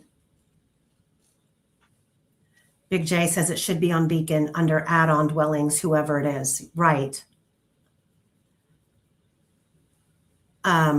So again, just reminding everybody that Cheyenne Mill testified that in 2023, law enforcement showed up at her house. This is after Rick Allen was arrested, being tortured in Westville, and brought her the picture that was taken on Monday, February 13th, of supposedly Shelby Duncan on the bridge, and asked her if it was Cheryl Loeffler. Now, I have gone over this. Quester's gone over this. We've gone over it countless times, that the photographs that Cheyenne took that day are questionable. The fog, the shoes that you see in her photographs, there's 3 separate pairs of shoes indicating she had 2 people with her, because she posted on Facebook the photo of the ripped jeans with the red thread, or some people were accusing her of having blood on her jeans. She admitted that that picture was of her, and there is a secondary pair of shoes right next to her. And then we see the picture of Cheryl Loeffler, or of Shelby Duncan, in white shoes. So somebody else was there. That is a fact. Unless Shelby Hicks and Daniel Pearson want to now change their story and claim that they crossed the bridge to the south end with Cheyenne, somebody else is with Cheyenne. And I'm going to prove it. So. Well, Cheryl, not Duncan, the other one, can't remember, Hicks, did say she crossed over to the south end. But I am convinced that the Cheyenne bunch was a bunch of 4. Anyway, not counting her. But carry on. Well, I've got screenshots that really hit the nail on the head here. And no, I did not redact them. There's no last name. So these are from years ago. Julie is, yes, Julie Melvin in the conversation, talking about Tanya, a woman named Tanya, who is the cousin of Cheryl Loeffler. I was told Cheyenne was with the gal that slept with her ex. Well, that's not quite the truth, because the gal has a child with Cheyenne's husband at the time's brother. That would be Ingalls. At the time, on February 13th, Cheyenne, her last name was legally Ingalls.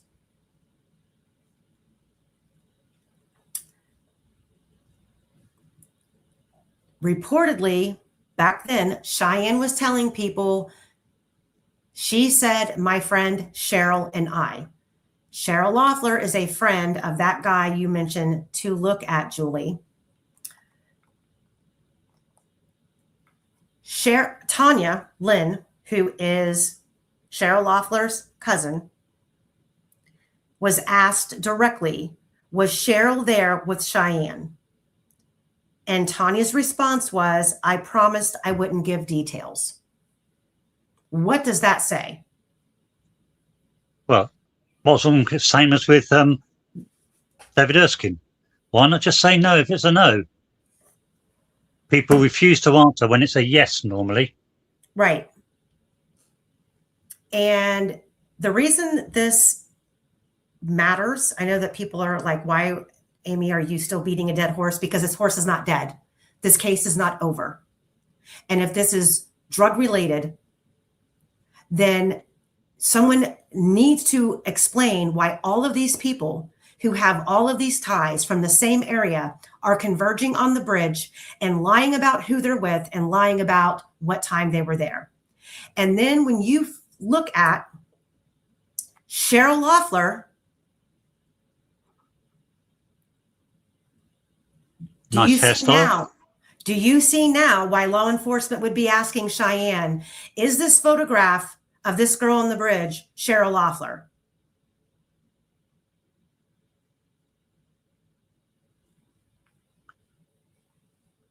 Yes, it is.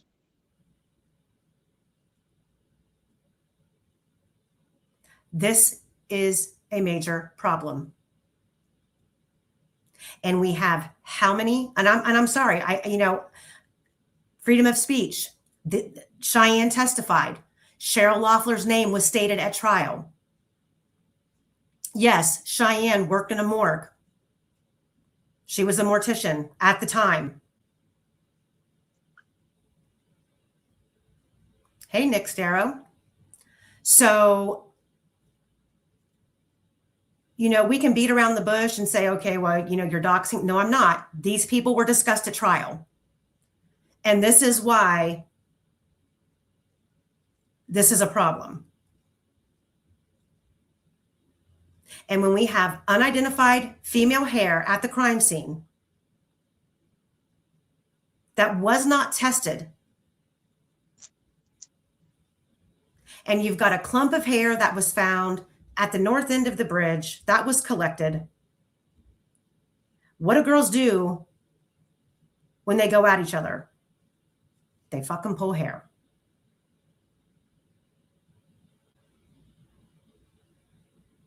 So this is not an easy pill to swallow right here.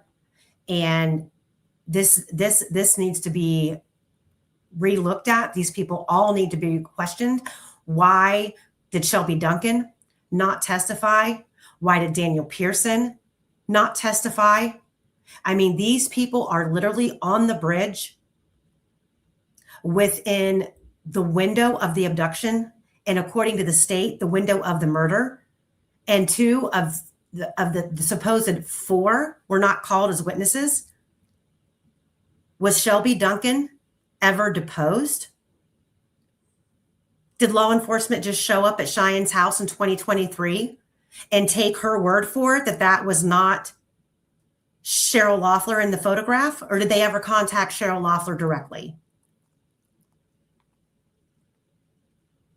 This is another reason why the FBI was kicked off the case, because Carroll County was doing a piss poor job of investigating, questioning, and clearing people.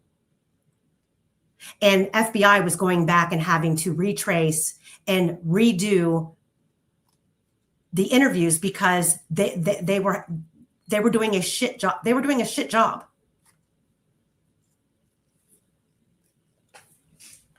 Well, I don't know how law enforcement couldn't have gotten a pic of her. Now, the one thing I will say is I don't have a clear picture of a Shelby Duncan.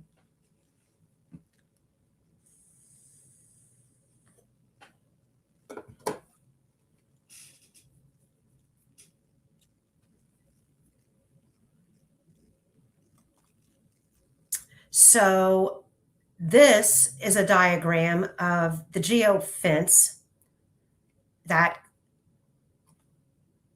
indicates approximately, when they're talking about the geofence and the phones that were within the geofence, this is an approximate circle showing what area that included.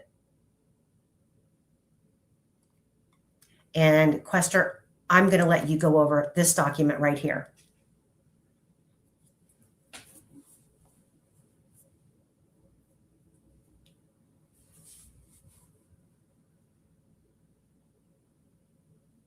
Quester, you might be muted. Sorry about that. Right. Holman's deposition, 20th of August, 2023. You can see at the top, lines 24, 25. Holman said, Richard Allen, his phone was in the geofence. Well, that's not something that anybody wanted to make clear at trial, now was it? No, it wasn't. And there's been lots of arguments in lots of pages on Facebook saying, oh, no, there's no evidence of it. Well, sorry, but there is. Holman said it. Now, Holman says it appears his phone was at his residence. So they're basically saying, well, he was home at the time. Well, before we get into the timing, just go down to line 16 to 19. And here they say that the range of this geofence was so large that it took in most of the city of Delphi and Richard Allen's home. That's a massive area. But anyway, if you look at the map, you can see the ring. That ring's the area that he was talking about. Now, the Delphi city population, about 3,000. How many people do you reckon had their phone turned on at some time between 7:30 in the morning to midnight on the 13th out of those 3,000 people? The geofence, LE say, picked up 367. I think there were probably more than that, but okay, let's work with 367. 367 in there. We've got a document that shows that of that 367, they identified all but 9, which is pretty good going. And the 9 that were left, they put down as of interest to be traced. We know the phone numbers of every one of those 9. And Richard Allen's phone isn't one of them. Say that again. Richard Allen's is not one of the 9, right? Correct. Therefore, it is one of the others that they identified and looked at and said, fine, move on. And then we were left with, I believe, 3 that were not identified. Is that correct? There were 9 on their sheet that they left as of further interest to be looked into. I sent you that sheet, so we can have a look at that in a sec. But before we move on to it, although McClellan was saying, oh, you can't trust geofence and all that, you can. They're pretty good. They will not only tell you what phones were in use between the period that you select, they will also tell you what time that phone first entered the geofence and what time it left. Therefore, say for instance, Richard Allen entered this ring at 10 o'clock, it will be in the geofence that that's the time he arrived. And we know that Rick was actually coming from his mother's that day. So they would have had registered what time his phone re-entered into the geofence. Correct. He would have had to driven through that ring, definitely. And he would also, if he was checking his ticker on the trail or at home, it would have clicked. And they say it did. Now, if I was McClellan and I had a geofence that said Rick Allen's phone suddenly appeared on the trail at 2:13, first thing I'd do is I'd say, please, Judge, don't let me put this in as evidence. Wouldn't you? They didn't want to turn over the geofence information at all. No. If it had said that, they'd have run out a flag and put spotlights on it and screamed it. But they didn't. Instead, they insisted that the geofence be banned and Gull granted them that. Oh, you can't trust it, you can't trust it. Even though they used it to knock out, what, nearly 300 possibilities, they wiped them out because of it. They reduced 9 down to 1 that wasn't on their list because of it. But it wasn't reliable. So let's go back. Let's go back to chat and see. Yeah. Bear in mind, as I've noted here, that geofence should also have picked up Kelsey's and Libby's and Abby's phone coming into that area. So why is it nobody seems to be able to say exactly what time they entered that ring, what time they left, etc., etc.? Because that's in there as well. As is Rayleigh Voorhees, Bree Wilbur, all of those lots got to be in there. We know that Madison Mata, her phone was in the geofence. Law enforcement contacted her mother. She posted that publicly online because her phone was in the geofence. I can also tell you, and I don't know if I'm allowed to show, but so just keep in mind that in this geofence, how much tracking was actually done using this geofence, because the Packers plant is within this geofence.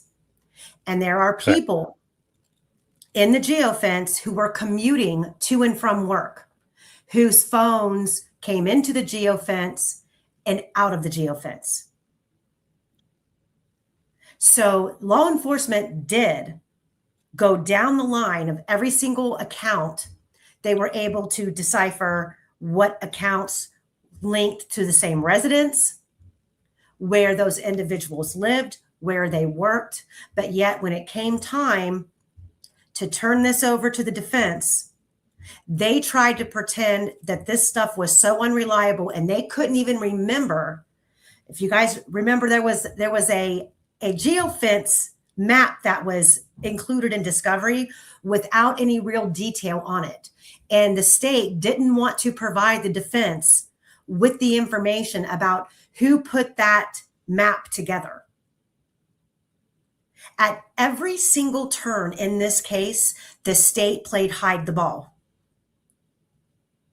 Not because they were trying to protect the integrity of the case, it's because they were trying to pin a crime on a man who did not commit the crime. And they had to hide everything that proved that. And this, again, is just another red flag from the beginning of this case through the investigation that we can single-handedly and point out in their own words, Jerry Holman's own words, that Rick Allen's phone was in the geofence. But he didn't want to say when. No, he didn't. I mean, I don't know about you guys, but this really pisses me off.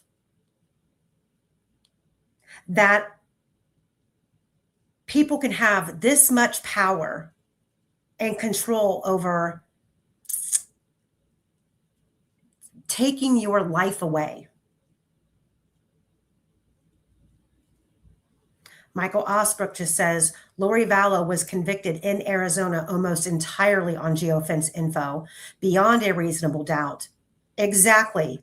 And so was Rex Heuerman. Not only, now, and you're talking in the Gilgo Beach case, Rex Heuerman had a personal phone and a burner phone and victims' phones. And law enforcement was able to retrace all of those phones and their movements through Massapequa Park, Nassau County, and show that these burner phones were traveling with Rex Heuerman's personal phone, along with some of the victims' phones. And that case is older than the Delphi case.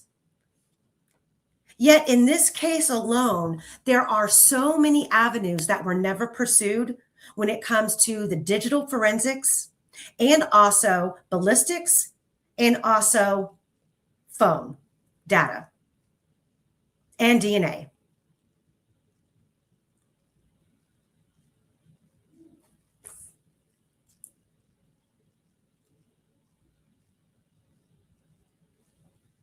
Hold on.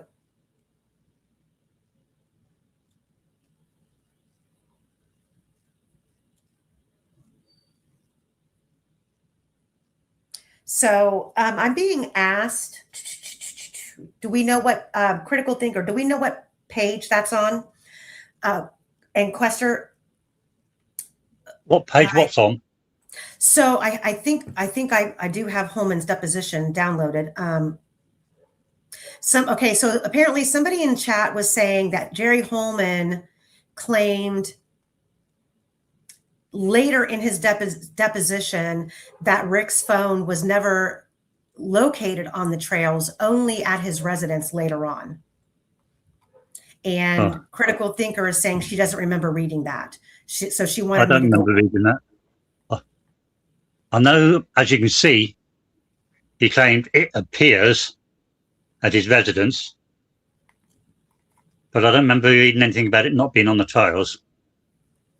I'll see if I can pull that up as we go to this next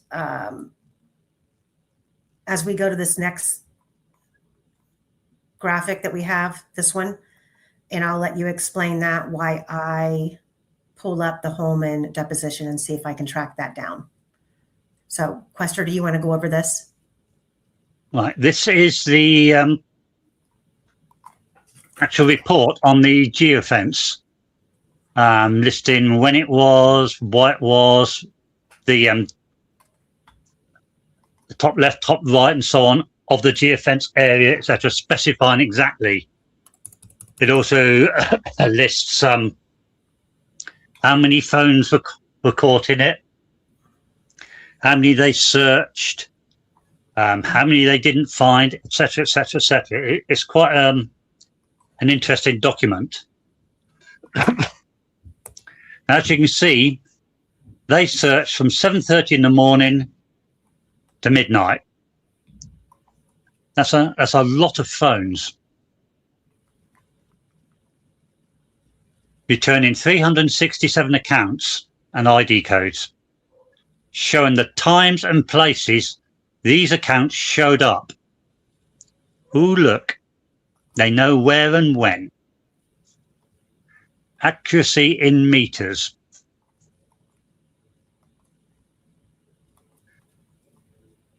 Now, if they can do that, why is he saying apparently Rick was at his house? He either was or he wasn't.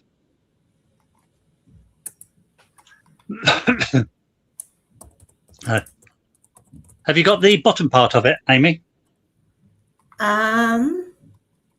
Wait a second. I might have to pull it in separately. Here. Yeah, it's just a little bit smaller. You might have to work off your original document. It's worth noting that it was the FBI cast that analysed all the movements for the day and decided 97 of interest and drilled that down to 9. Now, right at the bottom, they list every one of those 9 Google accounts that they wanted follow-up on. None of those are Rick's number. I've put Rick's number bottom right so you can see it is not any of them.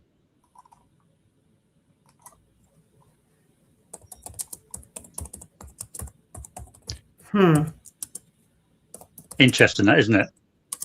Of course, this couldn't be used because Gull said you can't use it. I think her excuse was you're trying to drag in third party or something, which is absolute drivel.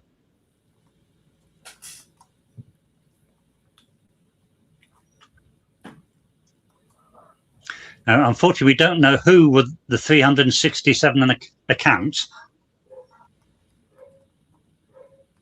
but according to Holman, Richard Allen must be one of them.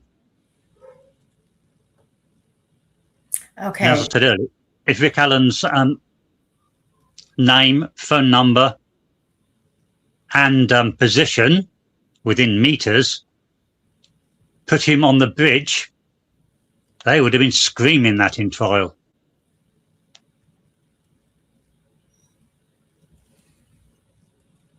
What do you think, Amy? I'm sorry, I was reading. Kind of say that one more time.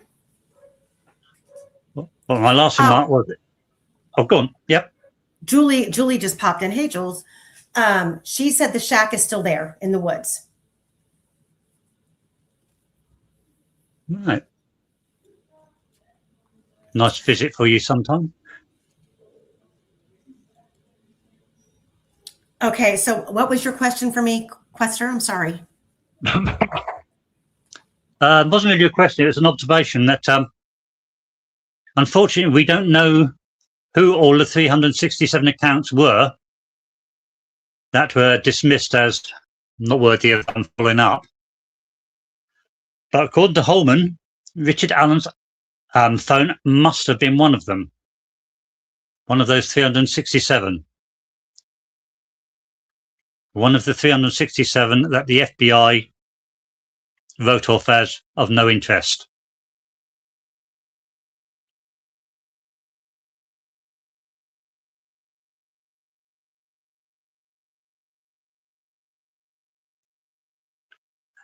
And the other thing I said was, of course, none of this was able to be used because Gull banned it from the trial.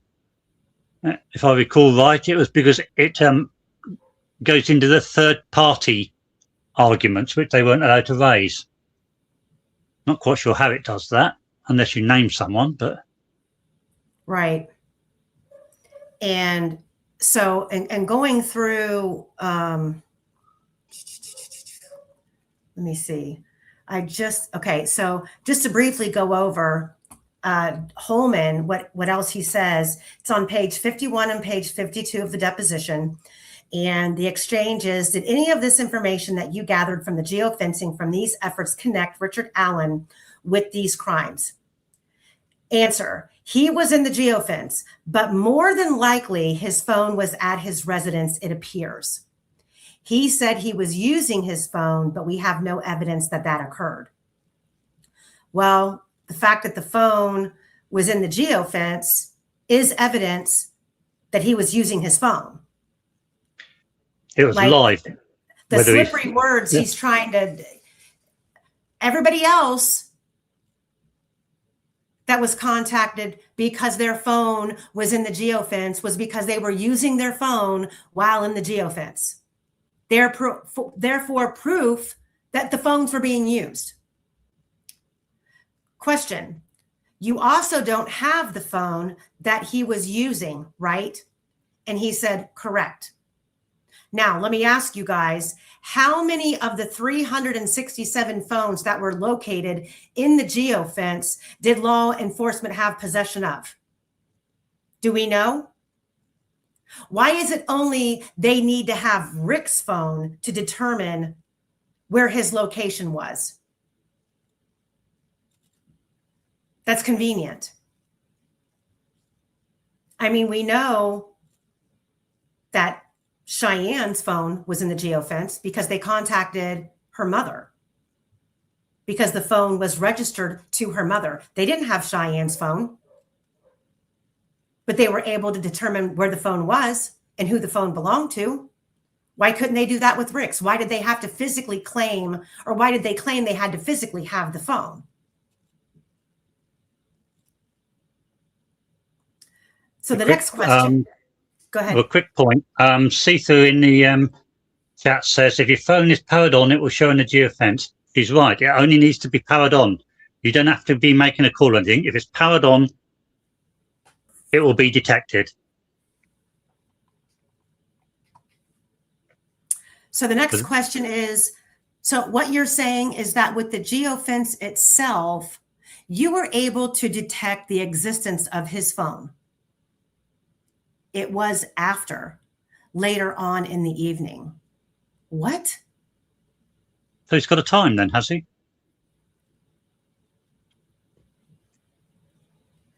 And then the final question wasn't overly helpful, basically. And Holman answers, no, it was not. So Holman never says that Rick's phone wasn't on the trails.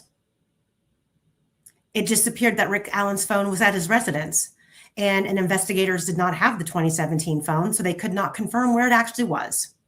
Well, And the thing about geofence is that it doesn't track the phone. It will tell you when the phone first entered the geofence area and when it left, whether by going out of the area or being turned off. But it won't tell you its movement.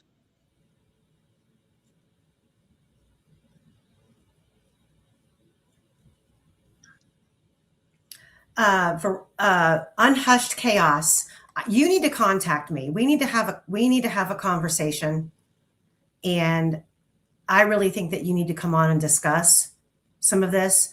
We know Shelby Hicks did not arrive with Daniel Pearson.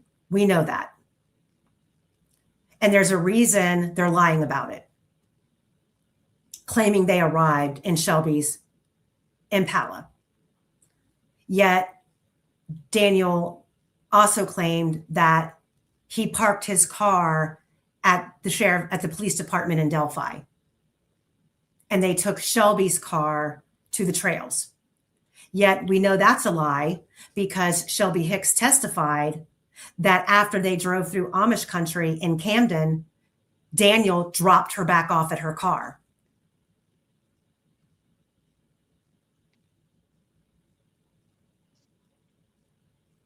Okay, well, Unhushed Chaos, we need to sort it out, and you need to email me.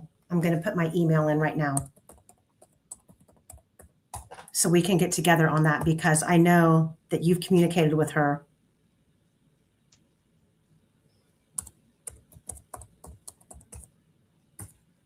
Well, we know that Shelby Hicks's car had to be out there, because there were multiple reports of the white Impala with paper plates. So I don't know how she could have, that this is confusing, because she claimed that she took her car to Lafayette that morning to get it fixed. And Daniel claimed that he followed her out there, and they went to the mall and ate lunch, and then they came back to Delphi.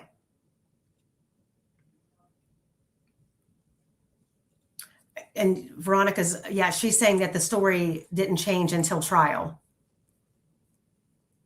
I mean, it could have been a different car, but many people described it as an Impala, a white. Well, I'll say, I don't want to say many people described it as an Impala.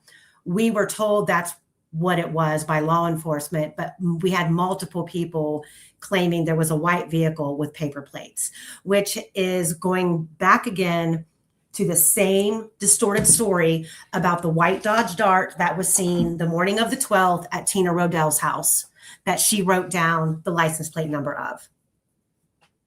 There were 2 white cars out there with paper plates. And there's been that report as well. Unhushed Chaos is saying 2 Dodge vehicles. So, I mean, again, this group of people, to me, it's very, it needs to be pinned down. And I know somebody particularly is listening. You just text me. I want you really quick. I'm going to go back to the discussion that I know that you missed. And if you're watching, I know you're listening, but if you can look at the screen, remember, I've discussed with you Shelby Duncan in 2023's photograph was taken to Cheyenne's house, and she was asked, "Is this Cheryl Loeffler?" This is a photograph of Shelby Duncan, supposedly, closer up of the Shelby Duncan. And then this picture on the right-hand side is Cheryl Loeffler. And we know there were more people with Cheyenne that day. And they're lying for a reason. My understanding was that Daniel Pearson drove a white pickup truck. Yeah. So we've gone over the geofence. We've gone over that. We've gone over the scanner. Now I'm going to kind of bop around a little bit and talk about some interesting quotes that I've gotten in some files that just stand out.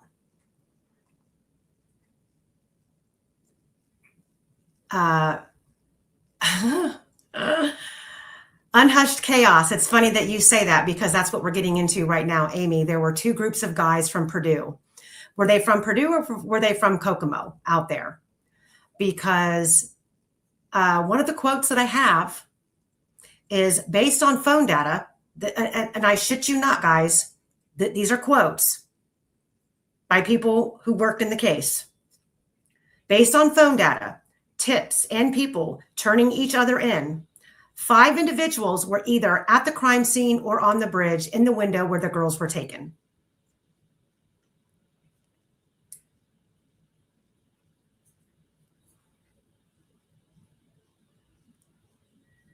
And I'm here to tell you that those 5 people are not Cheyenne, Duncan, Hicks, or Pearson. These are 5 other people.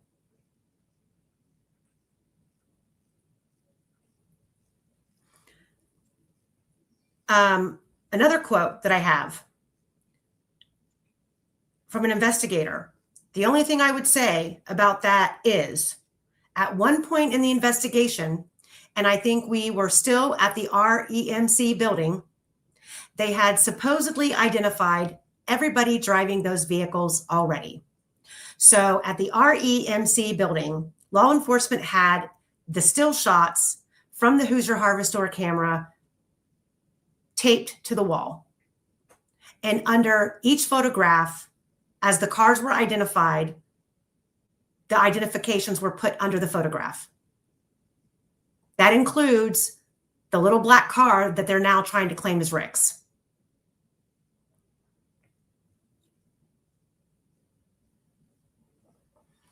Unhushed chaos. Yes, there was a different set of girls. There might even have been 2 different sets of girls who left around the same time that Rick left, because we know that Madison Mata, Rihanna Herrera, and Emily Collier were there on the trails, then went to City Park to play basketball.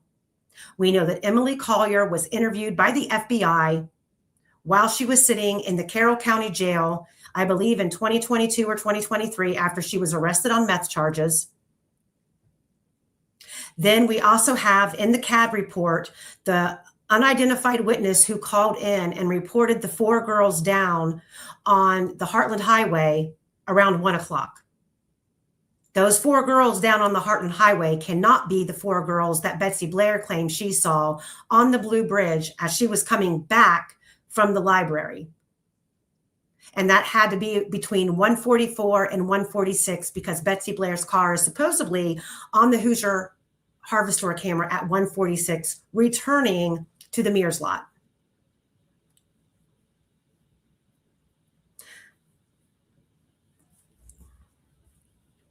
And the final quote that I think is the most important when we're talking about a drug angle in this case is that I've been told verbatim, drugs have been purchased from and sold to Carroll County law enforcement. That is a fact.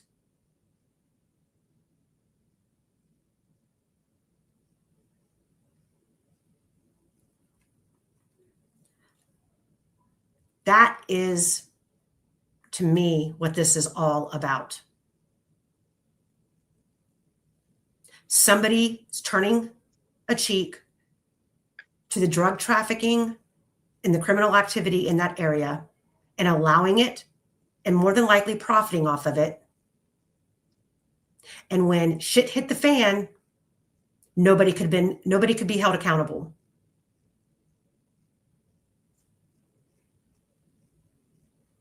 Candy, yeah, and you know, and that is you know, for a lack of better word, fuckery. The fuckery with the Hoosier Harvest Store camera times.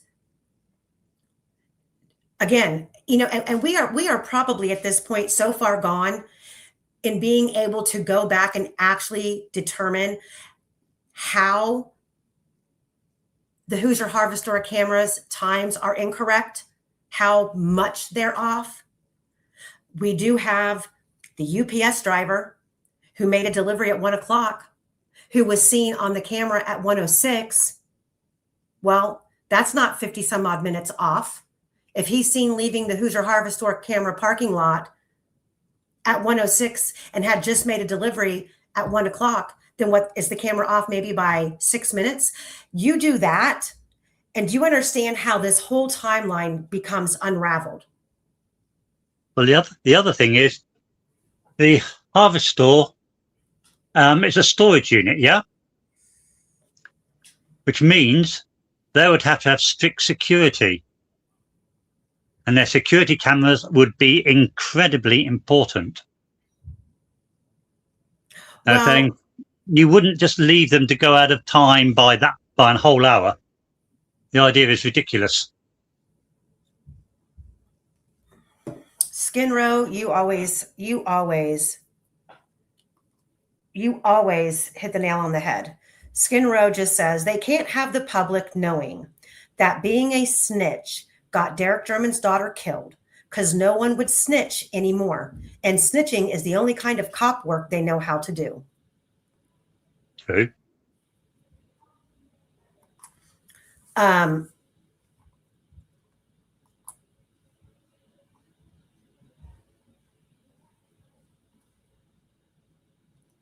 it's no secret that Derek was snitching. It's no secret. And who he was snitching on. We know Christy Martin was one. We know Prater was another one. We know that he was snitching and striking deals with the police left, right and centre, stealing from the people who were supplying. He did more than enough to get himself in the bad books. And what did I just seen one on here? Sees through. That's a good point. And that kind of brings us back full circle. Camera times ties in with the time Libby removes her phone from the charger, in my opinion. You are correct. If but if you turn it around the other way. Mm-hmm. The time that she removed the phone from the charger is the time that the cameras have been set to. That's looking at it from the other direction, isn't it? What if, and it's only a what if, they decided they had to prove that Kelsey dropped them off at that certain time. So they changed the times on the camera to suit. And again, guys, when you go back and you listen to the very beginning of this live, and we just showed you that it's damn near a fact the girls were found hours earlier, and law enforcement has been able to pull off that lie for going on almost 10 years now. Do you really put past them changing or fudging the times on a camera? Because we've never seen the video. We know that there were 4 cameras. According to the FBI's document, there were 4 cameras on that Hoosier Harvest Store building. We don't know if they were all 4 set up to the same DVR. We only know that we got images from the worst angle, from the furthest distance, that were blurry, and just like the BG video, had to be enhanced. We're being told whose cars we're looking at. And they put Betsy Blair on the stand and walked her through all 3 of her loops. And I am here to tell you, we have done those loops. We've timed those loops. We've walked the route. Betsy Blair did not pass the camera at 146, park her car at Mears, walk her 3rd loop from Mears to the Monon High Bridge, back to the intersection, down the Niches Trail, back up the Niches Trail, all the way out to Freedom Bridge, all the way back to Mears, and be seen leaving at 218. There is, even if she ran, there's not enough time for her to do that whole loop. But nobody questioned that. And you can say, well, what's the big deal? Maybe she didn't walk all the way to the Freedom Bridge. It matters when a timeline is being used to tell us who was on the platform and who was on the bridge when Abby and Libby were supposedly standing at the north end of the bridge at 2:05 and 10 seconds when the empty bridge photo was taken. Well, the argument of maybe she didn't walk all the way to the Freedom Bridge can also work. Well, maybe she didn't walk all the way to the High Bridge, can't it? It can mean a lot of things. Yeah. It absolutely means a lot of things. But the timeline matters when you are going back and you are retracing everyone's steps. And you've got Betsy Blair, who claims she saw nobody in the entirety of her trip out there that day, her 3 loops, her drives. She saw nobody but the man on the first platform and Abby and Libby. She never saw David Riley. She never saw Rick Allen. She never saw Bree Wilbur, Rayleigh Voorhees, and the other 2 girls that they were with. She never saw the Mata group. The dog walker. The dog walker, Brian Moss. She never saw any of those people. It's not possible. I think 15 lives ago, I showed you, based on the times and where everybody was, she would have had 4 different opportunities to encounter the 4-girl group. They never claimed they saw her. She never claimed she saw them.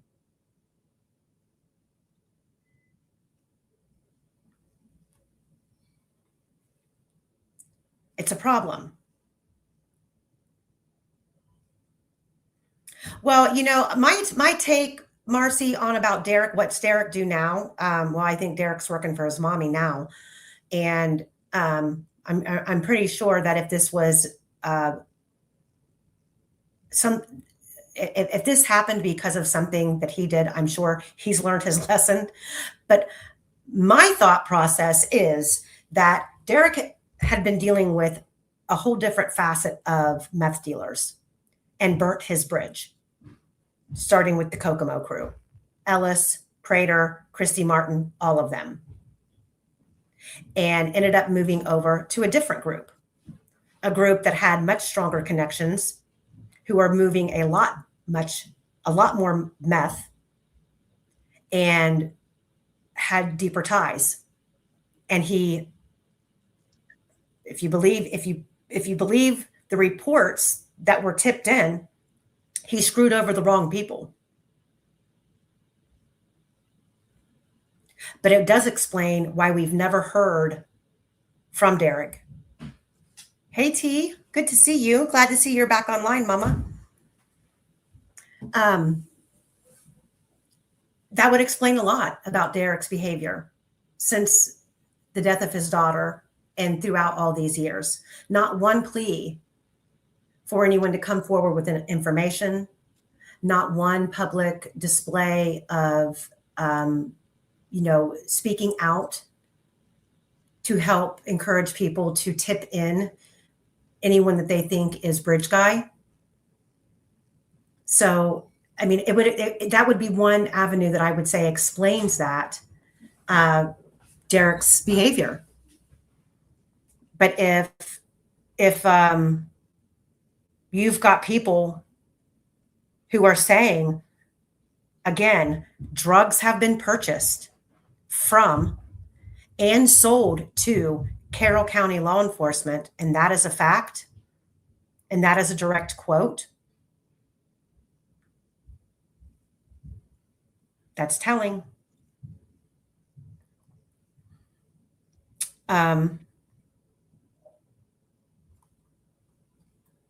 Marcy, I'm sorry, I didn't see your question. I'm not convinced that Ron Logan is BG. There's just something off about the BG image that doesn't quite line up to being a Ron Logan to me. And when you look at the video of him at the transfer station on the morning of the 13th, around 11, going close to noon, he's wearing pants with those high boots on up to his knees with his pants tucked in. He's got his glasses on. That means he would have went home, changed gear with the intention of what? Walking all the way out around the bridge to happenstance upon two little girls that he didn't know were going to be there. I just, there's something off with the whole thing. So that leads me to the next stuff that we're going to get into. I told you, Quester, we had a lot to go over today. You did. So these are going to be out of order. Like I told you today early on, we were going to be jumping around because we're digging through all of our stuff to put together for this marathon that we're going to do, where we're going to kind of single-handedly line it all up for you, point by point by point by point, on a timeline from the beginning of starting. The marathon's actually going to start surrounding the topic of what was going on the evening of February 12th. And we're going to go from there. So these are going back through saved files from the group, from messages, from clear back to the beginning of the vault. I'll read some of these, and these are going to be random, but these are going to be like aha moments as I go through them, and just reminders of how far we've come and why it's so important that a lot of the information that was circulating around the beginning of this case, we are going to end up back there. And Coffee Girl, I agree with you that Ron is involved to some degree, whether that be knowing something was going to go down that day. Like that's an inkling that I have with all of these people from Monticello being out on the bridge that day. People knew something was going to go down. We know that a family member of Ron Logan's made the statement that Ron Logan had told people that they needed to stay away from his property around that time frame. There's so much. So these are things that I just want to refresh your guys' memories on. That's why I'm going to go through them rather quickly because there's a lot. It appears Anna Williams had 3 active Facebook accounts in February 13th of 2017 when the girls went missing. There are 3 different profiles. On one of Anna's posts, I see the time of 3:49 p.m. According to Becky, Anna had not spoke to the Patties about the girls missing until after 5 p.m. Another thing I noticed was the time of the 3:49 p.m. was the alleged exact time that Cheyenne took her photo of 3:49 on the bridge on February 13th. It appears the 3 on the time of 3:49 on Cheyenne's photo may have been altered. It doesn't look the same as the 3 on the above date to me. It appears to be a 2 instead. And that there is, let me let it play.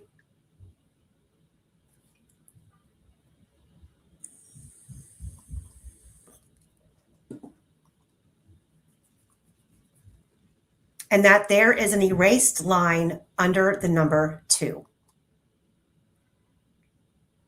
Picture hasn't come up. Do what? Oh, sorry, I thought you were posting a picture of the 3. Oh, I think it will come up. This is a screen recording, so. Oh, right. Okay. So at 3, this is a screenshot of Anna's post. Attention, if anyone has seen Abigail or Liberty German, please contact myself. Sorry, my phone was getting notifications while I was recording. Please contact me and her phone number. Abigail was last seen around the trails in Delphi this afternoon. Her family and friends are very worried. So this is an image of the 13. And what this person is describing as looking like the 2 was altered and made to look like a 3.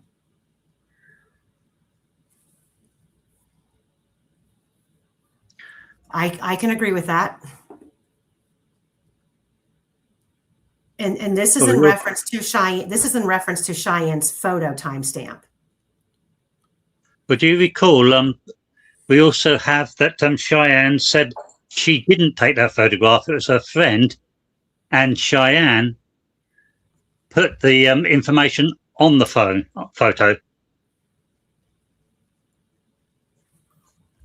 Well, we also, and we have, I mean, we've shown you guys all of the different images of Cheyenne Facebook messages where, you know, she claims she was out there around 2:10. Then it was, she didn't have service. So she took the photographs and then she posted them later after she left. There's a lot of problems circulating around this group of people. I don't care. I mean, there is. Then we have coming up here, we now have another post from Anna that was at, I can't read that. What's that say? Is it 1349? 1849 by the looks of it. 1849. If anyone has seen Abigail or Liberty German, please contact myself or the sheriff's department immediately. The girls haven't been in contact for about 3 hours.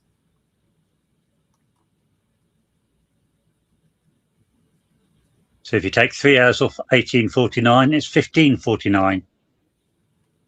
10 minutes to, yeah, that's quite a while after they were last in contact. Mm-hmm. And so there's a lot of discrepancies on, you know, and I had this question before about the time when Anna posted this, because this would be her time, not the time of the screenshot. And it's really not. I get where this person was going with these questions, but I'm more concerned with the Cheyenne photo. And here again, I was there around 3 p.m. I didn't see them. That turned into 3:49. Then earlier she was there around 2. And we are seeing now what this 3 on this snap. And I'm curious because did Snapchat even give timestamps?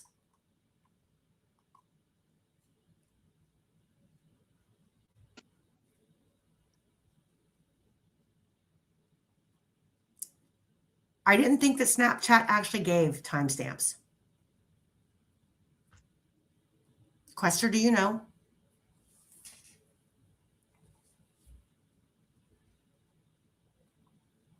You might be muted.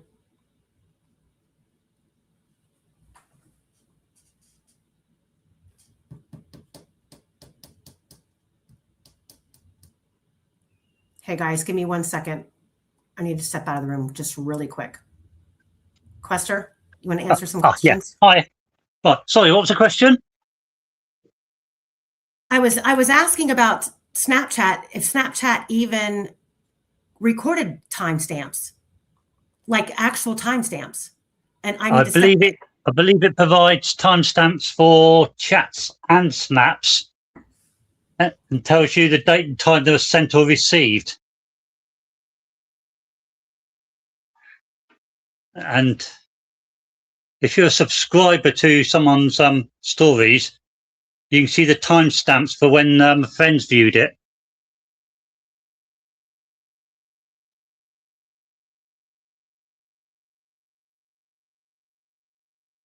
So I'd stick my neck out and say, if that was a genuine time, which I don't think it was, it could be a timestamp of when somebody was viewing that picture.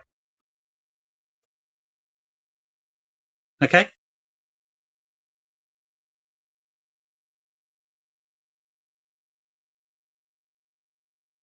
Have I frozen again?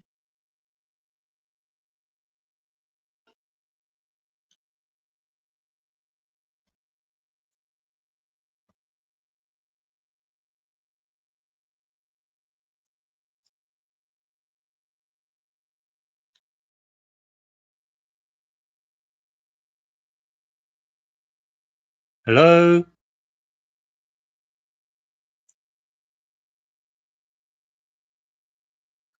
Thanks, Streets. Must be Amy that's dropped off somewhere.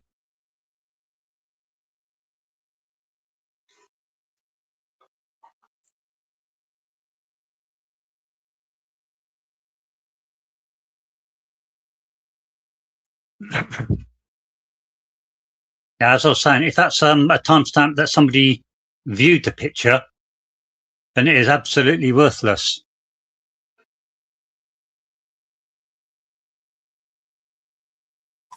okay, I'm back. Oh, hiya. Sorry, I had to step out just really quick. Had to let the dog in. He was going crazy. So we're going to keep going. Here's another one.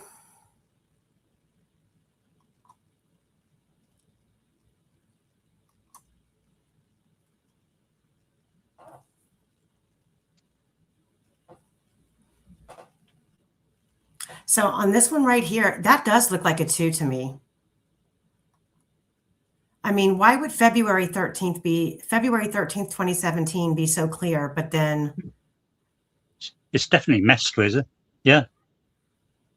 And to be honest, 49 doesn't look like the same type cast as the others, does it? It looks a lot bolder. Mm-hmm. Yes, Chester, we've talked about the screams.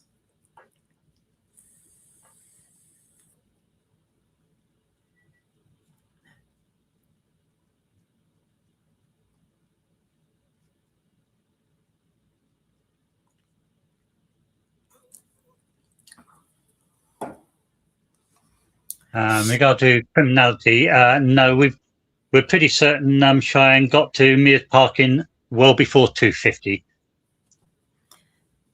That's what she says now. But there are.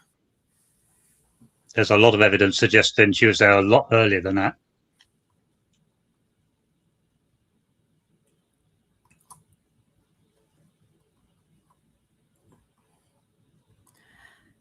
So let me remove that. Let me go here.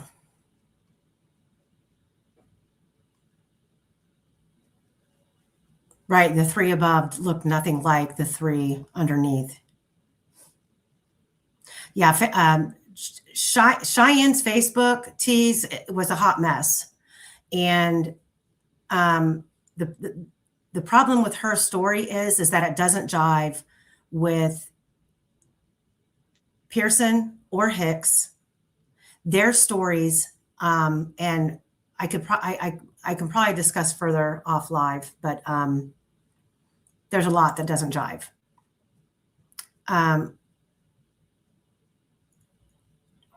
So Trinity says, Snapchat timestamps show the exact time the photo was taken, pulled from your phone's clock when you apply the time filter.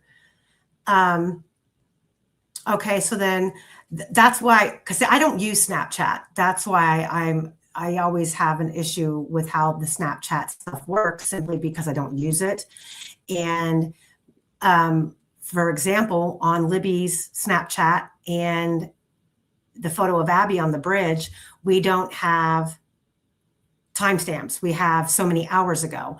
So when you apply the timestamp filter, I guess, are you saying that there's an option, and there was an option in 2017 that you could actually apply? Well, that's what Cheyenne said she did. T, the metadata on that phone, though, is that from Snapchat or is that from Facebook? Because the photo she claims she uploaded after she left. Metadata is not that reliable anyway because it's so easy to alter it. So, okay, let me read this one. There was an earlier post by a Delphi parent stating, some of the kids who attended the funeral for Abby and Libby were told by Libby's great uncle, Randy German, describing in detail how the girls had been allegedly killed. The person said Derek was allegedly threatened that he was to keep quiet or the same fate would happen to him as his daughter. The person said the kids mentioned that Mike Patty would stalk Libby and she would hide from him when he would pick her up from school. In the 1991 Delphi Oracle yearbook, there is a mention of Randy German announcing that he was asked to not return to coaching in 1992.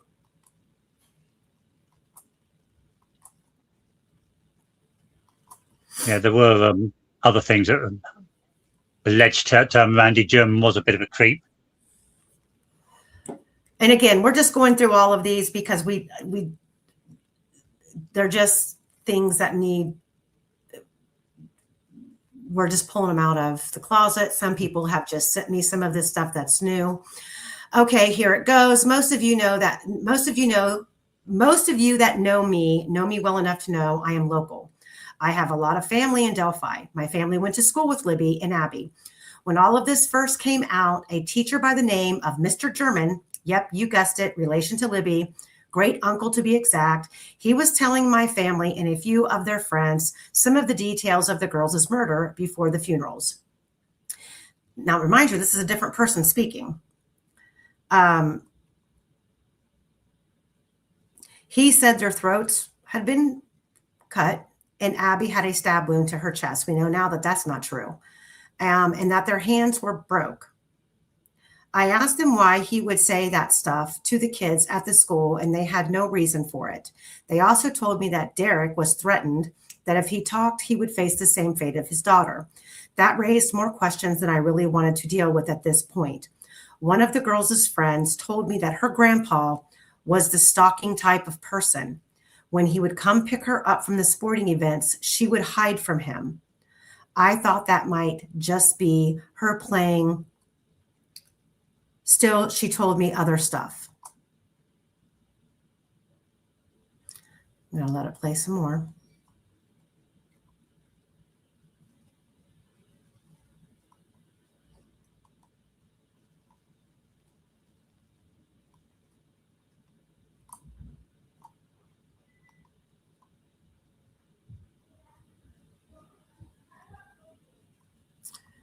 So this person says that raised more questions than I wanted to deal with at that point. One of the girls' friends told me that her grandpa was the stalking type. Just read that. I thought that might just be her playing till she told me other stuff.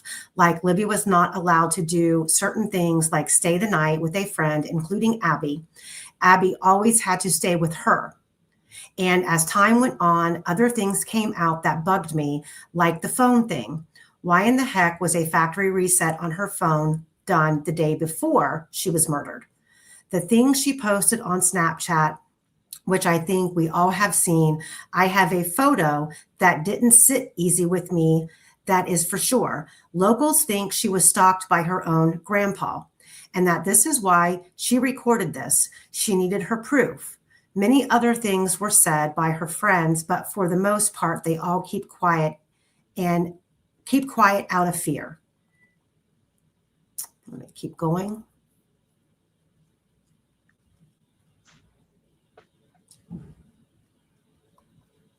And recently, Anna had been asked to something. Keep going. This is why I had to record it all.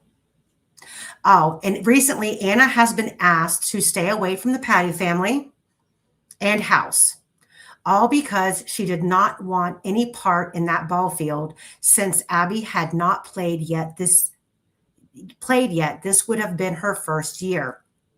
To top it all off, Abby was afraid of that bridge. Her friends, even her mom, said this. So to see that photo of her on it surprised so many. I have so much more I can say that I was told by many. I just want to see how this pans out due to all of the hate generated on me. And this was the coach, Mr. German.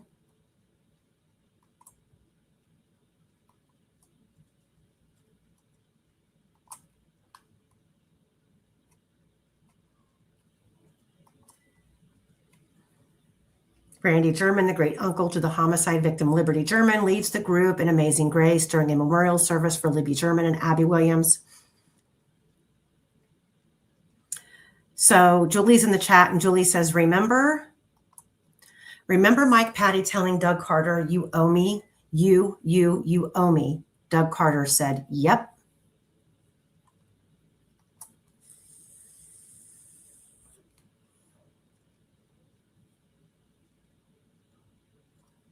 So now we're going to go to the next one. This is where it gets really good.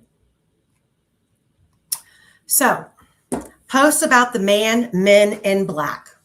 Went to church to attend a prayer vigil this evening, and one of the ladies that came showed a picture that one of the girls had taken that were not shown on Facebook. And in the background, one picture shows a man dressed in black with a mask.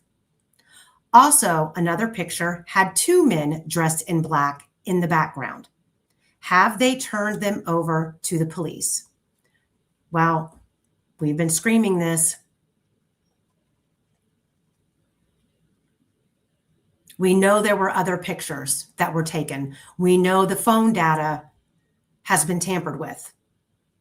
We know that there are photos that we have not seen. We know that Kelsey talks of photos that we have never seen. When first news of the murder came out, supposedly the kids were passing a photo or photos around at the church. This is another person saying the same damn thing. Photos around at the church on the night of the 13th when the community prayed, or on the 14th when the girls were found at the church. It was supposed to be two guys on the bridge, all in black, with a mask. The kids did not give their phones to cops, I heard. It was Libby's best friend that finally gave them up. The families thanked her and told her she was a good girl. You see, if you are a kid, there is a code. Don't tattle. That bridge was full of kids on the 13th. Kelsey, on her 360-degree interview, stated earlier there were more out there. So was Kelsey out there earlier? Her best friend said she was there an hour before the girls, and she did not see the girls. Come and go. I have an issue with the drop-off time. The state police site still has them dropped off at 1 p.m.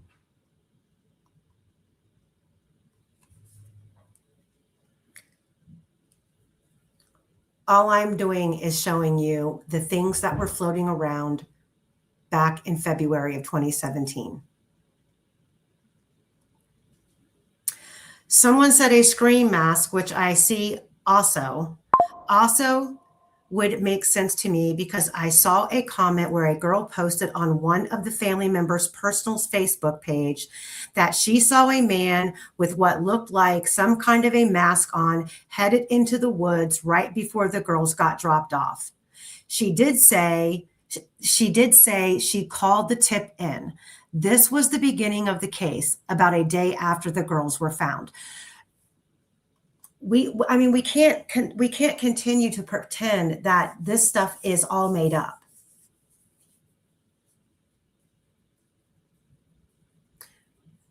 And we know Ron Logan lied about knowing at least the families of the girls. He states out of one side of his mouth that he doesn't know the victims that were found on his property. Yet then he turns around in an interview and says that one of the girls' father was a career criminal, talking about Derek. Then we also know that Anna Williams publicly stated she knew Ron Logan from coming in the bars. Julie says, remember, if you don't have key information, even if you are on a YouTube channel daily, they don't bother you, but fly under the radar behind the scenes and they mess with you. It's because you are relevant. Please, girls, if you saw anything at all or even think you saw anything, call it in. Thank you very much. I saw a guy with a mask or something right before the girls got there, but have already alerted the police. So the police were informed that there was a man out there on the trails with a mask, not just a face covering. There's a difference.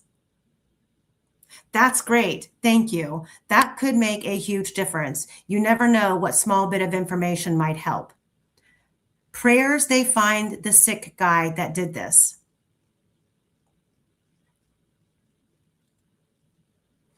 The Big J says, I wonder if this is the best friend. If this is the best friend, the one that showed up on the Hulu documentary, right?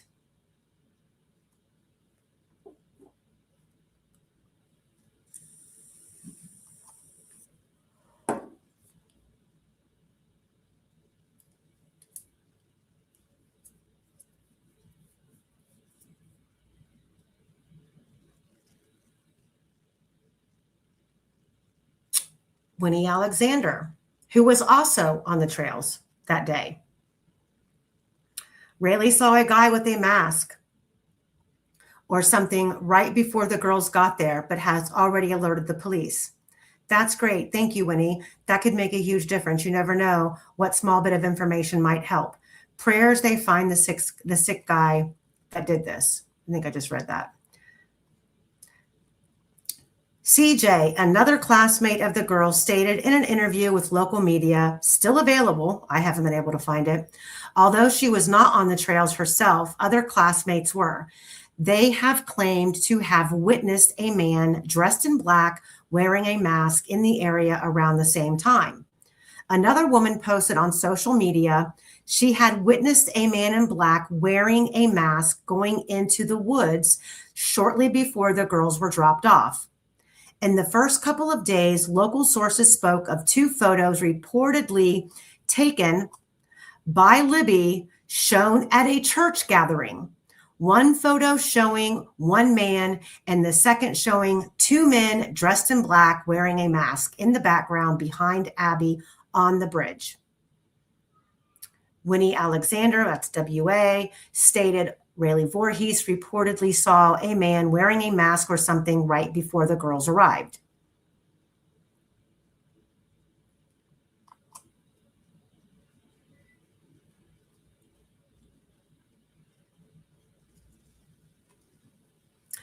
Man in Black is mentioned in this article. Sorry if this is a duplicate post. They said that they had said hi and he just brushed them off and kept going. Chastity said. The teen said the man seemed out of place, though. Chastity says that could just be a rumor. The children described the man wearing all black. This is what I don't get.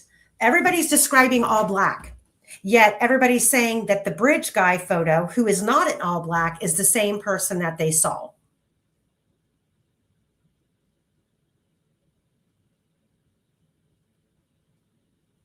Yes, Skin Row. And all of this turned out to be a little short dude with some kind of head covering in the PCA, the probable cause affidavit. Exactly. Let's not forget that before 10 a.m. on the 13th, Teresa and David Liebert claimed they saw a man by their mailbox with a face covering on. And are we supposed to believe that there are multiple people running around the woods that day with face coverings on?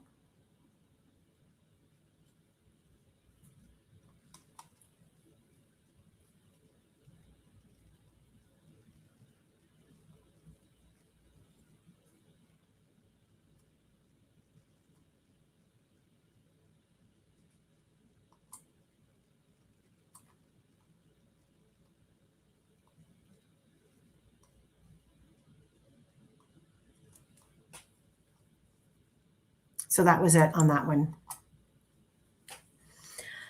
So that's all I got for today. Quester, do you have anything you want to add? I think we've covered it, haven't we? Yeah, except for one last thing that I want to bring up. And,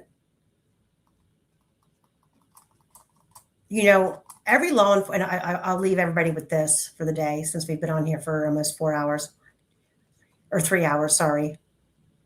Every law enforcement department has a standard operating of procedures. It's called an SOP. Was it standard practice for law enforcement to download recorded interviews, whether it be audio or video, to include the CD with their written report? ISP Detective Brock Russell, Carroll County Sheriff Department Officer Kevin Hammond, and Detective Jay Harper all know the answer to this. And I'm here to tell you that there are not 70 days of lost interviews.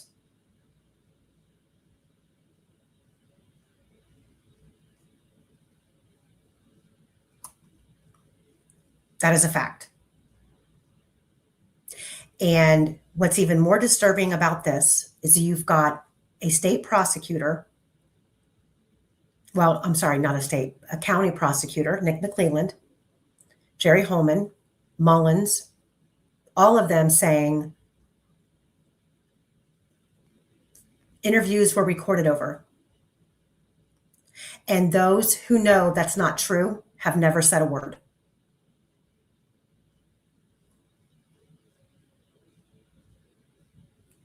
Dolly Dawn just said, Libby cried on the bus when she was going home at the end of the day. I don't know, Coffee Girl. I've never seen Ryan Logan. Dolly Dawn, how do you know that?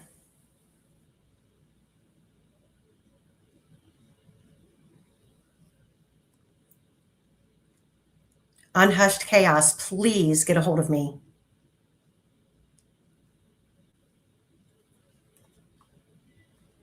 I mean, I guess for me, and I'm sure for everybody who's here right now, the fact that so many are willing to let this crime go truly unanswered and let a man become the scapegoat in this case, and not one of them has a moral compass to speak up.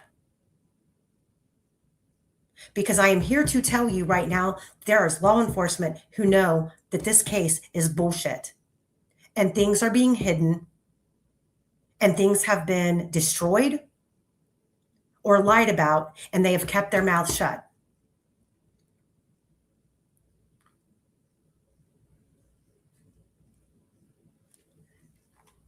And the only reason people would do that is because the severity of the consequences of telling the truth.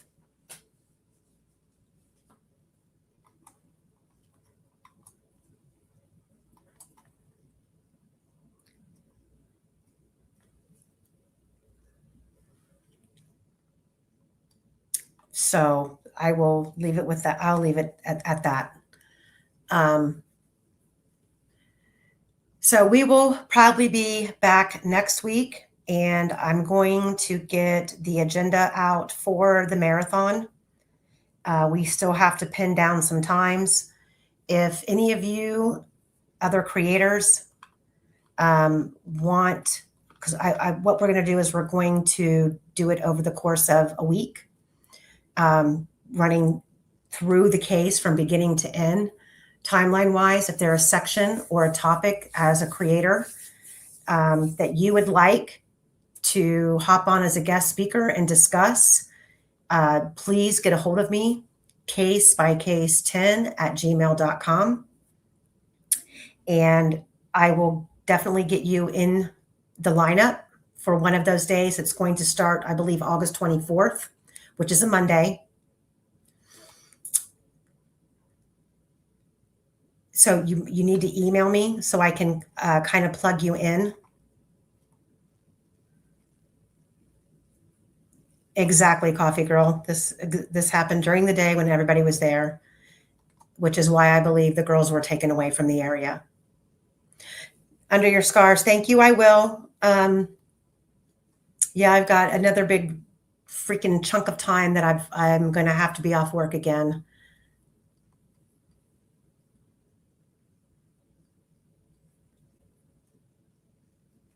I know you do, Streets, in due time.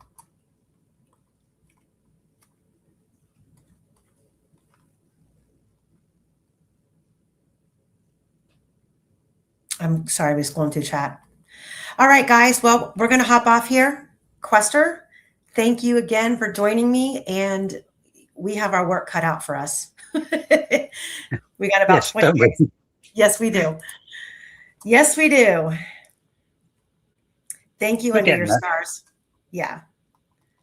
I think just continuing to organize everything is the hardest part, and putting it in, I think, getting it, lined up with the presentation versus the conversation. That's where it gets kind of difficult.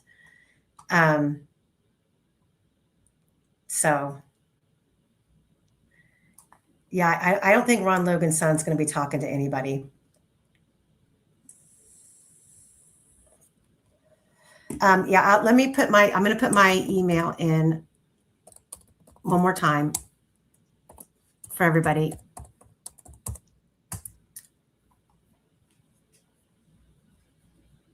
You're welcome, Radar. So, all right, guys, we will see you later. Have a good rest of your Monday night. I'm going to go eat dinner. I'm starving. Quester, you have a good evening too.